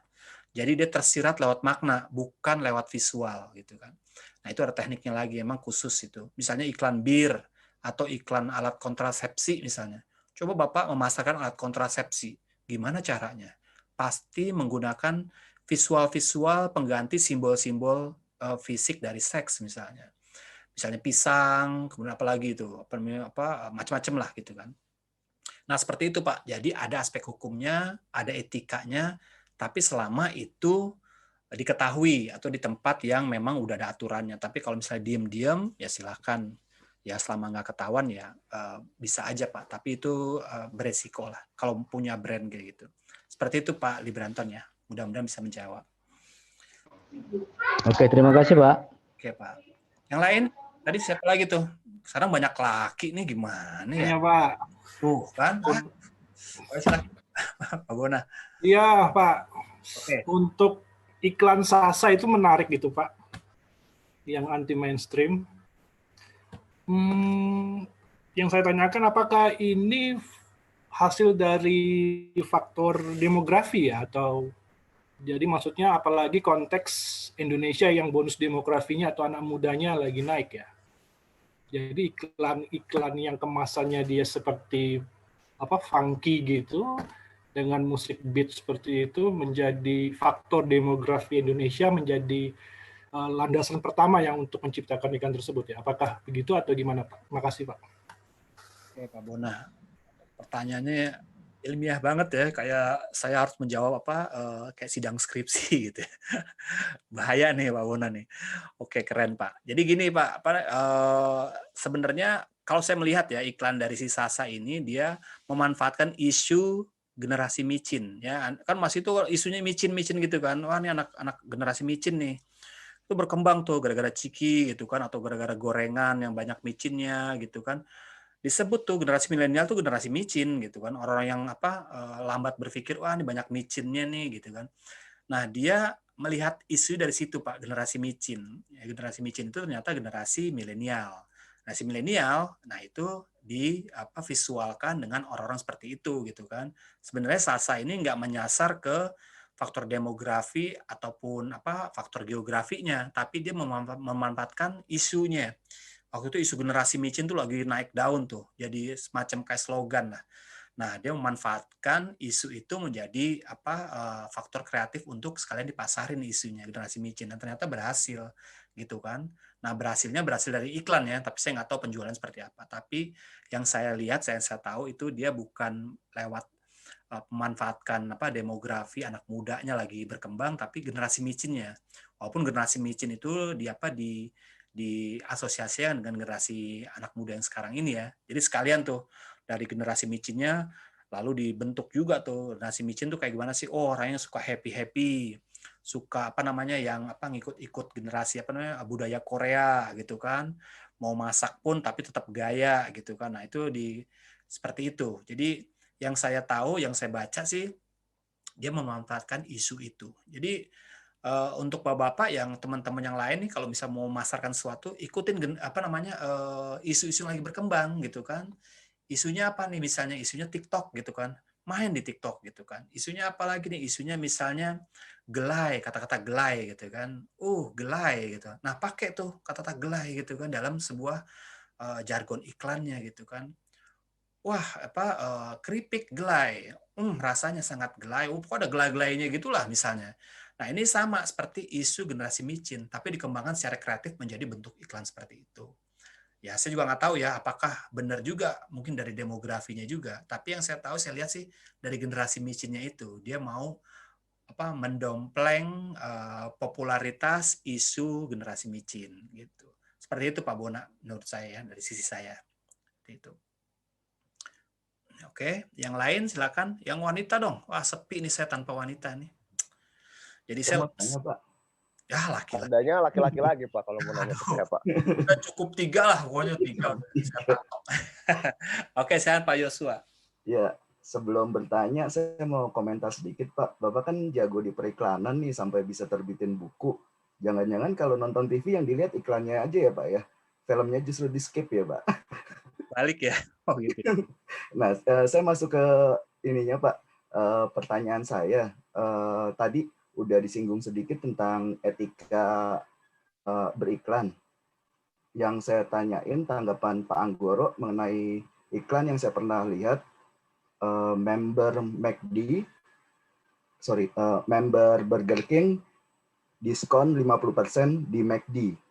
Kalau seperti itu gimana Pak? Apakah itu udah kebablasan ataukah memang dari segi kreatif masih diizinkan Pak? Makasih Pak. Oke, itu yang viral kemarin ya itu ya. Oke, ini terima kasih Pak Yosua.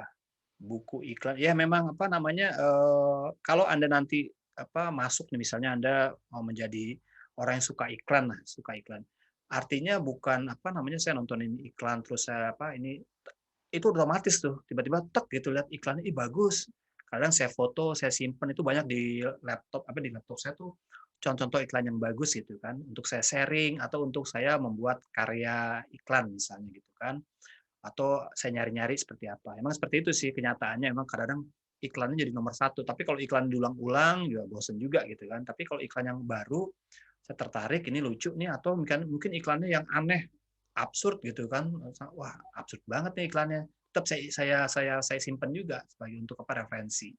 Memang benar ya, kalau Anda sama lah kayak Bapak misalnya di bidang accounting lah atau apa, itu ngelihat sesuatu yang memang passion kita kita jadi tertariknya lebih gitu kan. Iklan juga begitu ya, saya jadi tertarik. Ternyata bukan iklan aja sebenarnya, saya lebih banyak untuk mengasah otak kritik kita, Jadi saya menyarankan teman-teman juga harus memiliki namanya otak critical thinking, namanya critical thinking. Mengkritik tuh bukan mengkritik menjelek-jelekan, kemudian kepo gitu, enggak ya. Critical thinking itu lebih kepada kok iklannya bisa ya seperti itu ya, kenapa pakai merah ya, kan kalau hijau kan bagus gitu kan, mungkin kalau hijau mungkin lebih apa. Jadi critical thinkingnya itu bisa disampaikan langsung ke orangnya atau kita simpan dalam hati kita. Artinya kita lebih kepada yang namanya dialog dengan diri kita sendiri gitu kan. Namanya apa saya lupa itu kan. Nah itu kita dialog itu bicara dengan diri kita sendiri. Kok itu iklannya merah ya, yang bagusnya tuh hijau aja tuh, kalau hijau mungkin lebih bagus kali gitu, atau fontnya diganti kali. Jadi kita ada critical thinking-nya seperti itu. Saya melatihnya seperti itu ya Pak. Jadi setiap ada iklan, ada buku, ada tampil apa, saya selalu mengkritik gitu kan. Mengkritik dalam artinya mengkritik nggak langsung ke orangnya gitu kan. Mengkritik dalam arti, ini kalau saya bikin brosur ini, saya akan bikin lebih bagus lagi nih. Karena apa? Saya mau tambahin ini, tambahin itu. Jadi saya punya referensi gitu. Seperti itu ya. Kemudian yang terkait yang tadi etika dari iklan dari Burger King, McDonald itu adalah strategi, benar, adalah bagian strategi. Kalau Bapak nanti baca itu di balik yang namanya strategi itu, benar ternyata dia mempromosikan, sebenarnya bukan mempromosikan Burger King, tapi mempromosikan namanya McDonald justru.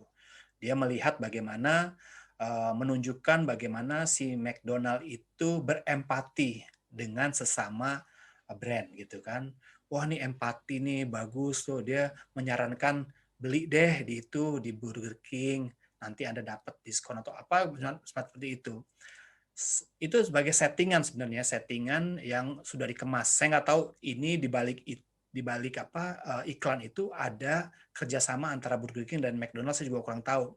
Saya harus tanyakan lagi, biasanya juga tertutup itu kan, biasanya dia bagian dari strategi adalah dikonstruksi, disetting supaya itu menjadi viral. Akhirnya viral juga benar gitu kan. yang kasus yang sama seperti itu adalah yang Eger kemarin, Eger. Ya, Eger seolah-olah dia protes pada orang yang mengiklankan, mereview barangnya dia seperti apa, barangnya kurang bagus, disuratin sama presidirnya. Akhirnya mendapat tanggapan yang luar biasa dari netizen. Akhirnya viral gitu kan. Apakah ini settingan? Ya, mungkin ya. Saya sih menduganya iya. Nah, itulah cara bagaimana menarik attention. Kadang-kadang kita bisa nyerempet-nyerempet dikit gitu kan. Nanti saya kasih tahu tentang buku yang namanya buku RIP, Rest in Peace Advertising, RIP Advertising, dan Selamat Datang WOM, Word of Mouth Marketing. Nah, ketika dia mau meluncurkan bukunya, itu unik. Bahkan orangnya sampai sempat ditahan beberapa hari. Ya, nanti Anda cek lagi deh, di Google atau di Detik, atau cari deh promosi buku WOM gitu kan, yang sampai pemiliknya itu sempat berurusan dengan polisi. Karena apa? Karena dia judulnya RIP Rest in Peace, dia mengasosiasikan covernya tuh gambar kuburan, emang gambar kubur batu nisan RIP Advertising. Wah, itu keren banget bukunya, saya beli gitu kan. Dan promosinya dia salah satu yang unik adalah mengirimkan namanya peti mati kepada media-media. Dia kirim ke Detik, kirim ke Kompas, peti mati gitu, dikirimkan gitu kan. Dan itu menarik, dan akhirnya heboh, dan akhirnya viral, dan akhirnya penulisnya itu ditangkap gitu kan. Dan akhirnya minta maaf, dan akhirnya ditahan berapa hari gitu kan, dan akhirnya dikeluarkan. Nah, ini sebenarnya dari sisi marketingnya dapat efek attention-nya sampai bikin viral. Tapi yang disayangkan satu adalah begitu dibuka peti matinya itu nggak ada tanda apa-apa. Harusnya ada bukunya tuh, kurang di situ. Kalau ada bukunya orang masih bisa, oh ini bukunya. Tapi dia nggak menyertakan bukunya, dia membuat orang bertanya-tanya. Bikin seorang kegaduhan. Bikin kegaduhan waktu itu masih zamannya ketika ada teroris waktu itu. Dia tuh salah timingnya juga waktu ketika ada musim teroris, ngebom, kalau nggak ngebom Sarinah atau ngebom gedung hotel kalau nggak salah itu yang waktu itu. Nah, itu dia berbarengan itu, selang 1-2 hari dia ngirim peti jenazah seperti kayak ancaman gitu kan. Padahal itu promosi buku. Nanti Anda cek lah Anda bisa pelajarin tuh bagaimana metode pemasarannya dia menggunakan peti jenazah. Walaupun peti jenazahnya itu nggak ukuran sebenarnya ya, dia dalam bentuk miniatur, tapi bagi orang-orang yang menerimanya itu adalah sebagai ancaman bahwa besok lo mati lo gitu kan. Dan tapi itu ditanggapi sebagai hal yang mana? Hal yang ancaman, karena tidak disertakan oleh keterangan bukunya atau apanya. Karena itu terakhir, ketika udah heboh baru dia mau masuk ke buku. Tadinya tuh dia salah sedikit gitu. Nah, itu menarik sih. Saya melihatnya dari fenomena komunikasi marketingnya, bukan fenomena gitu kan. Saya ingat Pak Lebranto jadi salah ngomongnya nih. Fenomena politiknya. Jadi saya lebih lihat fenomena komunikasi pemasarannya. Anda cek nanti di itu. Saya nyimpen sih itu bukunya, kemudian strateginya. Dia ngirimin peti jenazah itu ke media dan kantor polisi loh, hebat tuh. Dia ngirim ke kantor polisi biar heboh semua gitu. Dan ternyata bener heboh.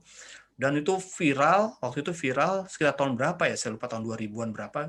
Itu viral dan penulisnya itu ditangkap. Diinterogasi, apakah dia ada jaringan teroris dan lain-lain, ternyata dia hanya dibalik itu adalah buku. Ya, sama seperti yang lain ya, dibikin heboh dulu, ternyata muncul-muncul settingan, ternyata bikin ini. Artis-artis juga begitu ya, bikin settingan, dia marahan sama ini nih, musuhan, mau cerai, berantem gitu, ternyata mau bikin program TV gitu kan. Nah, ini sama ya Pak Yosua dengan McDonald dan Burger King. Yang saya masih misteri, yang saya dari sisi marketing saya ini adalah satu settingan sebenarnya untuk menguntungkan kedua belah pihak menurut saya gitu. Begitu Pak Yosua. Terima kasih Pak. Ya, video cintanya Pak. Oh, oke. Silakan. Supaya barang dagangan kita cepat laku, bagaimana caranya Pak? Contohnya bagaimana? Oh gitu. Terima kasih. Pak Widyo jualan apa dulu? Kamera Pak. Kamera apa? Kamera DSLR. Kamera DSLR baru apa second? Second. Nah, second. Oke. Pak, saya mungkin nggak ada tips supaya laku seperti apa. Tapi kalau tergantung Bapak masarinnya di mana. Kalau di sosial media cepat lakunya itu biasanya di sosial media itu dia tuh nggak mau yang orang-orang tuh langsung jualan gitu kan, langsung jualan. Artinya nanti Bapak cek deh, banyak orang yang jualan macam-macam itu dia bentuknya itu hiburannya dulu. Saya ngelihat itu kemarin itu ada yang menjual khusus second laptop merek Apple, tapi dia dimasukin di TikTok. Nah, Bapak kalau mau masaran itu cocoknya di TikTok, Pak. Di TikTok itu kombinasinya lumayan. Dia bisa jualan langsung, bisa pakai storytelling, bisa pakai hiburan, pakai joget-joget dulu atau apa dulu, tiba-tiba keluar kameranya. Atau Bapak memberikan tips misalnya membersihkan kamera begitu misalnya. Kamera ini bersihin gimana, Bapak ada pakarnya yang bersihin gitu, atau ya tutorial lah. Nanti ujung-ujungnya mau kamera yang bagus dan oke dengan harga terjangkau, cek ya, atau swipe up biasanya kan gitu kan. Nah, itu coba Bapak lihat di situ. Jadi kalau Bapak misalnya memasarkan secara langsung, umumnya di sosial media itu orang akan bertanya, akan mau gitu kan. Tapi caranya itu biasanya lebih kepada yang lebih soft sell, Pak. Soft sell, biasanya soft sell. Dia lebih kepada, misalnya Bapak memasarkan tapi pakai lagu-lagunya lagu TikTok gitu kan, jadi lebih ada hiburannya. Kalau Bapak lihat Good Ponsel, Bapak mungkin tahu nih, kalau di TikTok itu ada namanya Good Ponsel. Ada yang tahu nggak Good Ponsel? Itu 100% itu dia nggak jualan handphone, Pak. Padahal itu ada bacanya Good Ponsel. Dia selalu menampilkan cewek-cewek joget. Cewek joget aja. Dan itu viral sampai kemana-mana. Saya kadang dapat linknya gitu kan. Nih cewek nih gitu kan. Ternyata Good Ponsel. Akhirnya kita penasaran. Ketika dilihat di bawah-bawahnya itu kita baca, kita follow dia. Nyata, oh ini jualan ponsel gitu kan. Udah bacanya Good Ponsel tapi selalu dijoget TikTok terus. Nah sama seperti Bapak. Mungkin modelnya Bapak perbaiki itu. Tapi kebanyakan Pak kalau di sosial media yang namanya second itu cepat laku loh Pak. Cepat laku tapi asal ini Pak. Syaratnya itu misalnya Bapak mempromosikannya itu misalnya tekniknya misalnya memakai lagu TikTok. Kedua, pakai model yang review-review dulu. Ketiga, gambarnya harus bagus, Pak. Jadi jangan gambarnya yang blur, gambarnya ya kamera videonya di TikToknya itu agak-agak buram, tapi benar yang tajam, yang bagus, yang detail. Itu pengalaman saya mau membeli komputer second, Pak. Itu gambarnya bagus, bilangin speknya itu sangat detail dan harga. Jadi jangan harga nanti tolong hubungi CS ya gitu kan. Banyak orang langsung skip. Kasih aja harganya. Pengen kamera yang 200 ribuan atau 1 jutaan, nah hubungi ini misalnya 1 jutaan, 2 jutaan gitu kan. Bisa seperti itu. Itu menurut saya, Pak. Dan Bapak harus satu lagi mencoba. Coba teknik itu, Pak. Ada 3 teknik itu Bapak coba dulu. Tapi mainnya kalau mau, Pak, main di TikTok, Pak. Itu di TikTok luar biasa, Pak. Itu lagi kumpul orang-orang yang memang market atau segmentasinya pas di kamera DSLR yang second itu. Gitu. Walaupun kamera DSLR, Pak, sekarang ini lagi turun, Pak. Nanti saya kasih surveinya, Pak. Turun banget, Pak. Kalau Bapak nanti ke mall-mall, tempat penjualan kamera itu sepi sekarang, Pak. Itu turun banget itu pasarnya, sekarang naik ke digital lewat handphone. Gitu kan. Itu tantangan juga lumayan besar tuh, Pak. Gimana kita bisa menjual kamera yang sudah turun gitu. Misal Bapak mau jual handycam deh. Sekarang siapa sih pakai handycam gitu kan? Itu tantangannya gede banget itu, Pak. Sulit banget handycam mau jualan gitu kan. Sama mau jual apa lagi yang sekarang ini. Itu agak repot. DSLR itu juga agak potensinya tuh agak tipis. Tapi kalau Bapak bisa masarinnya secara unik gitu kan, dan masarinnya lewat komunitas-komunitas, Pak. Jadi jangan ke semua orang gitu kan. Tiba-tiba Bapak jualin ke semua orang gitu kan. Jadi spesifikasi segmentasinya ke komunitas. Bapak cari komunitas-komunitas fotografi, komunitas-komunitas DSLR, komunitas-komunitas Lomo fotografi itu banyak kan fotografi yang masih pakai yang model jadul atau paling minimum DSLR zaman sekarang ini yang modelnya model yang masih berat-berat tuh, Pak, yang belum mirrorless misalnya. Nah itu kumpulnya di situ, Pak, orang-orang Bapak. Jadi emang Bapak pasarnya itu jadi spesifik, Pak. Jadi nggak lagi pasarnya umum karena udah banyak ditinggalin tuh DSLR. Saya aja punya DSLR 2, Pak, di rumah nih. Yang saya pakai terakhir itu setahun 2 tahun yang lalu.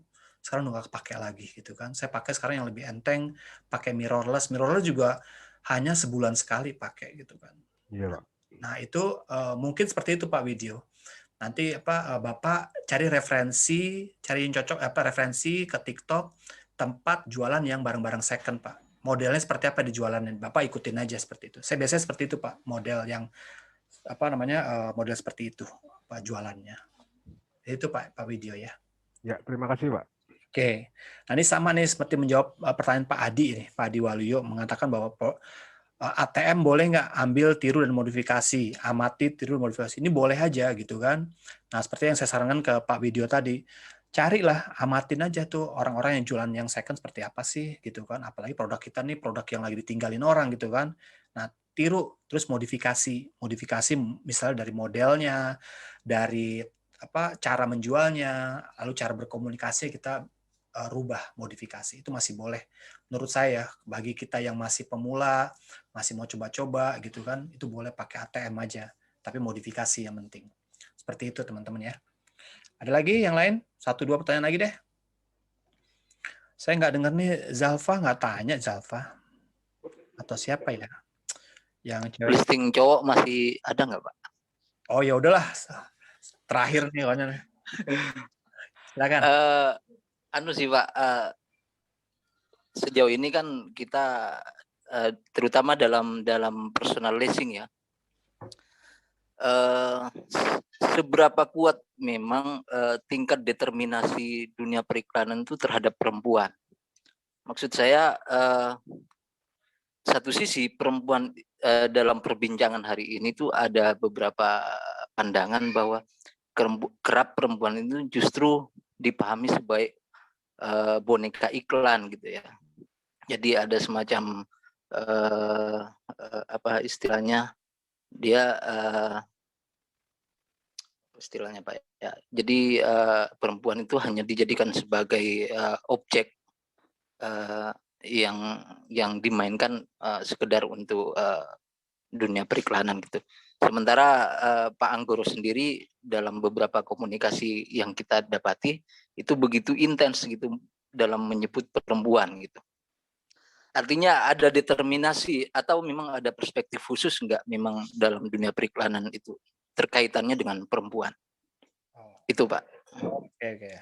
Dan ya mungkin yang kedua, ada enggak pandangan moral periklanan itu dalam menjawab misalkan kelompok anti seksisme gitu Pak ya, yang sekali lagi mengkritik persoalan itu. Terima kasih Pak. Oke, terima kasih. Ya, ini sindiran Oh halus. iya Pak, saya belum nyebutin nama, saya Ahmad Hatim, laki-laki Pak. Oh iya, ya kan. Dari kubu laki-laki. Oh ya, oke, siap. Terima kasih Pak. Asal jangan di tengah-tengah ya kamu ya. Tengah-tengah ini bahaya ini.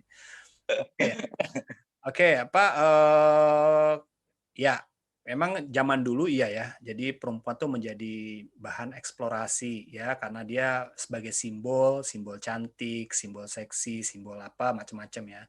Itu mungkin 10 tahun yang lalu masih oke ya, khususnya pada produk-produk yang kecantikan.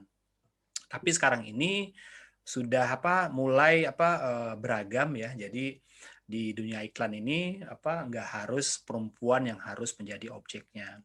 Memang sih masih menjual ya. Memang apalagi produk-produk yang sifatnya kayak skincare, sampo, pokoknya yang namanya cantik itu ya seperti itulah, definisi cantik itu masih dipegang perempuan. Ya itu emang nggak bisa kita hindari, eksplorasi seksual ya, eksplorasi seksual ini dimengerti bahwa seksual tuh bukan berarti organ-organ intimnya. Eksplorasi seksual tuh ada yang ada di wanita ya, misalnya senyumnya, rambutnya, matanya ya gitu kan, bagian-bagian luarnya itu yang dianggap seksi itu menjadi daya tarik ya, padahal sebenarnya juga nggak ada hubungannya sama produknya, tapi biasanya menjadi daya tarik. Itu masih jadi bagian yang konvensional menurut saya, bagian konvensional zaman dulu 10 tahun yang lalu tuh masih laku ya, mau iklan jamu, mau iklan mobil, mau iklan apa masih gitu kan. Tapi di era sekarang ini udah berubah nih. Kalau Anda lihat iklan-iklan khususnya di ini ya, di sosial media atau di iklan-iklan iklan-iklan kreatif, konten kreator itu udah jarang lagi mengekspos wanita sebagai objek utamanya, tapi lebih kepada yang unik.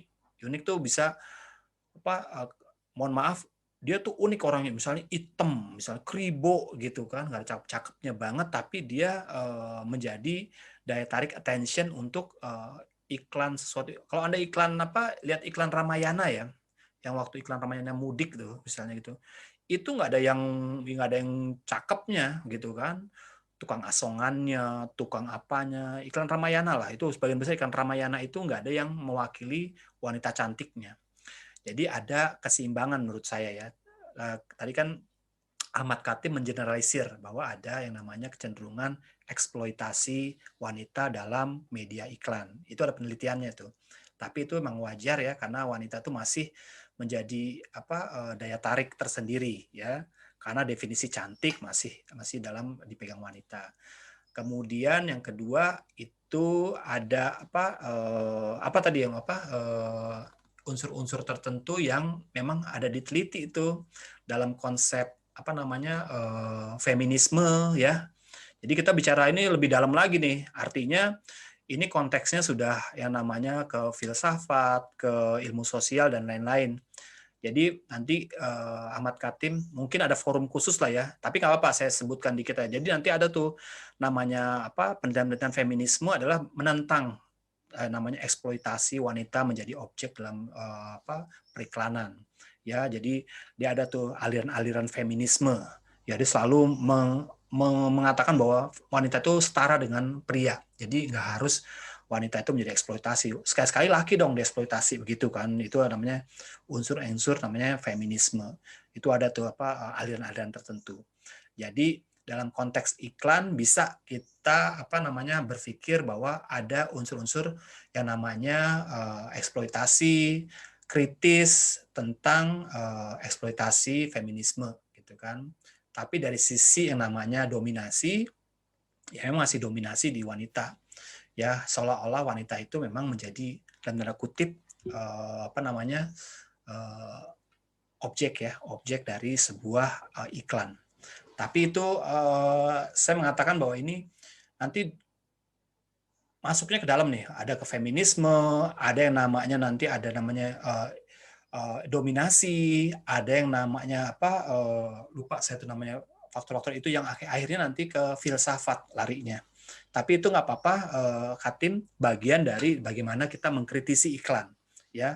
Kritisi iklan tuh sampai ke situ, sampai ke ideologi, sampai ke semiotika, sampai ke komunikasi psikologi gitu kan, sampai ke situ. Tapi konteks kita sehari ini adalah bagaimana membahas peran komunikasi sebagai media komunikasi, peran pemasarannya sebagai media komunikasi, seperti itu ya Khatim ya. Jadi jangan terlalu dalam juga, nggak apa-apa, nanti ada forum khusus lah kita bicara seperti Ahmad Khatim ya. Jadi ada nanti kita bicara itu tuh namanya, lupa saya namanya tuh dikotomi, kita bicara yang namanya dominasi, bicara feminisme, yang akhirnya kita kaitkan dengan periklanan. Banyak sekali itunya aspeknya, luas aspeknya, dari psikologi, dari filsafat, dari semiotik, dari manajemen, dari ekonomi, itu bisa dilihat aspek periklanannya, itu bisa berbagai aspek bisa lihat. Oke, tapi terima kasih Ahmad Khatim, itu pertanyaan yang bagus ya. Yang perlu dijawabnya itu sangat cukup berat juga nih. Takutnya teman-teman yang lain ngikutinnya agak-agak repot. Jadi mungkin saya kasih secara umum aja seperti itu. Ada aliran-aliran seperti itu yang bisa membahas bagaimana mengkritisi tentang iklan. Seperti itu ya. Itu Ahmad Khatim ya. Iya, Pak. Makasih, Pak. Oke. Yang lain? Satu lagi perempuan dong. Tadi masih baru si Bintang aja. Apa ini lagi pemerataan kali ya? Ya udah nggak apa-apa deh. Kalau nggak ada lagi, saya akan tutup karena sudah hampir jam 3. Ada lagi nggak? Atau ada yang tanya lewat ini? Tanya di komen belum bisa unmute. Apa yang tanya nih? Pak, nih ada yang tanya yang lewat ini, efektivitas membuat lebih iklan FB Ad, Instagram Ad untuk perbandingan nilai aspek mana yang harus diutamakan, perbandingan antara luas ikan menjangkau wilayah market, banyaknya market yang tidak sesuai dengan target market. Nah, menentukan mana iklan yang efektif ya. Ya masih efektif kalau bicara media sosial ya, itu masih Facebook Pak, kalau saya ya Facebook. Karena Facebook itu ada Facebook Manager. Nah, kalau Bapak mau menyentuh namanya target audience yang lebih spesifik, Bapak tambah lagi aplikasinya, beli aplikasi yang namanya AdSumo. AdSumo itu bisa menjangkau spesifikasi audiens yang sangat spesifik. Misalnya, Bapak bisa menemukan audiens, siapa nih, Pak Zalfa. Bapak bisa menentukan konsumen yang tidak setia dengan satu brand. Nah, misalnya Bapak lagi mau menjual brand baru nih, mau jualnya kemana ya, gitu kan susah kan nyarinya. Misalnya pendidikannya, kemudian yang selalu main di mana itu ada di Facebook Ad. Tapi kalau Bapak input atau pakai aplikasi namanya AdSumo, Bapak bisa diarahkan lebih ke detail lagi.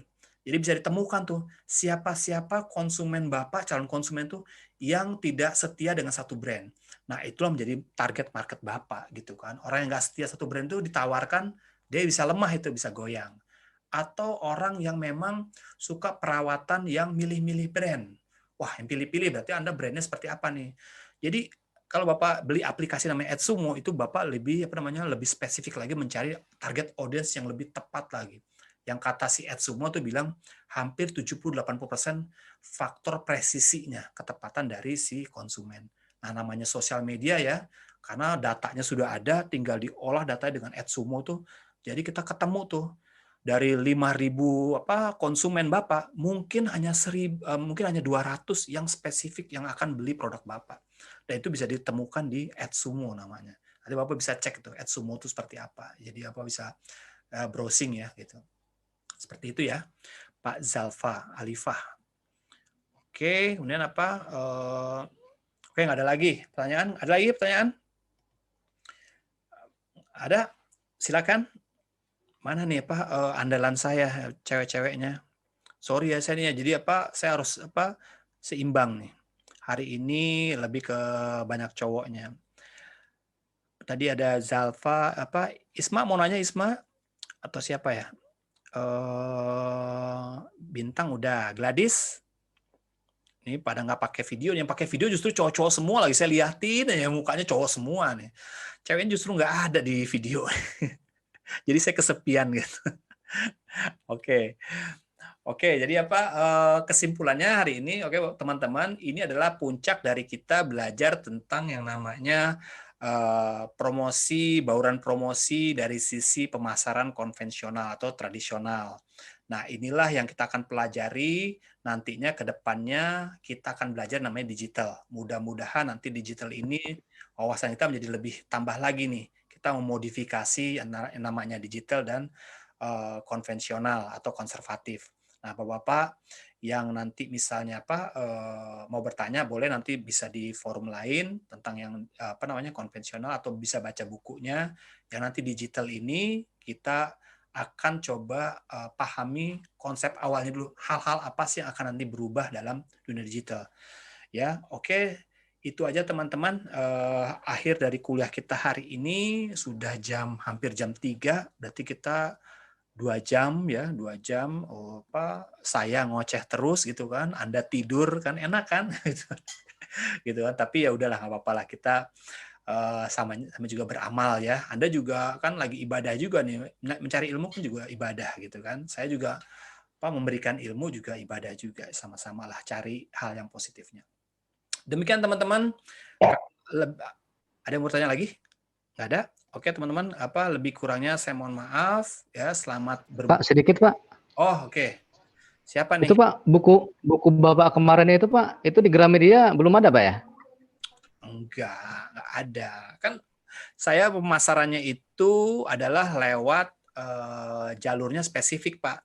Jadi spesifik banget. Jadi karena seperti tadi pertanyaan dari yang tentang billboard ya, karena saya melihat market saya ini nggak semua orang gitu kan, marketnya nggak semua orang yang suka buku saya tentunya. Saya mau cari orang yang benar-benar suka buku saya di mana nih? Oh di lingkungan kampus.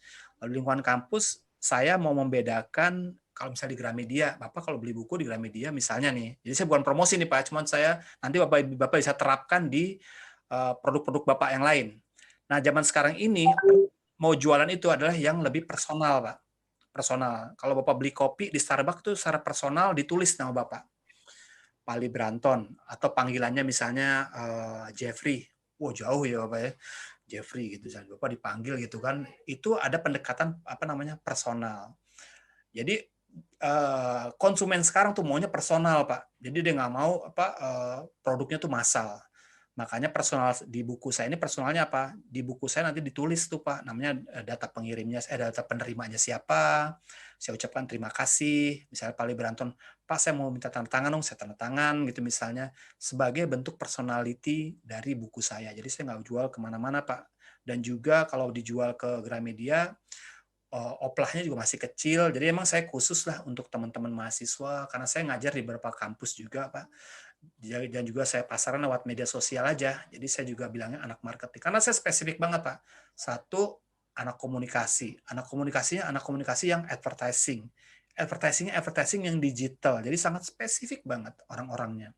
Jadi orang-orang yang merasa pengen belajar digital, orang komunikasi, dan orang marketing, ya akan sama satu market. Tuh, seperti itu. Seperti itu sih Pak. Jadi kalau di Gramedia nggak ada gitu Pak. Jadi Bapak bisa cari online. Mungkin kalau di Tokopedia dengan Shopee masih ada kali Pak. Jadi ada beberapa orang-orang yang berbaik hati sama saya mau menjualkan buku saya itu ada lewat Shopee dan Tokopedia tuh ada Pak. Jadi Bapak bisa cari di situ. Atau Bapak akses yang namanya Instagram saya, di follow ya, di Anggisan123, Anggisan_123. Ya, Bapak tinggal follow, nanti di bio saya itu ada linknya. Bapak tinggal link, tinggal pesen gitu kan. Seperti itu Pak ya, di buku saya tuh emang jualnya secara spesifik.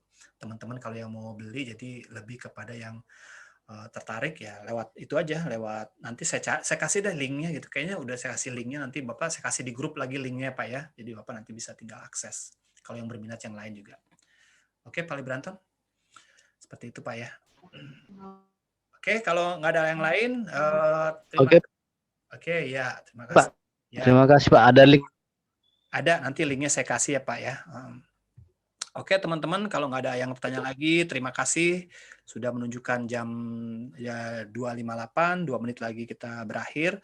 Terima kasih, mohon maaf kalau ada salah kata ya, bercanda-bercandaannya jangan diambil hati ya, nanti dilaporin ke akademik gitu kan. Wah, udah saya langsung itu deh tercoreng nama saya. Gak lah ya, pokoknya apa. Yulia, kamu nggak nanya ya Yulia ya? Santai Pak. Oh, saya kangen. Oke deh, yang yang lain-lain nanti di minggu berikutnya lah ya, kita bisa diskusi lagi. Oke, terima kasih. Tetap semangat. Yang berbuka, selamat berbuka nanti sambil menunggu. Terima kasih. Salam dari saya. Terima kasih. Assalamualaikum warahmatullahi wabarakatuh. Salam. Terima kasih Pak. Terima kasih Pak. Terima kasih Pak. Udah yang laki-laki nggak usah berkali-kali. Oke.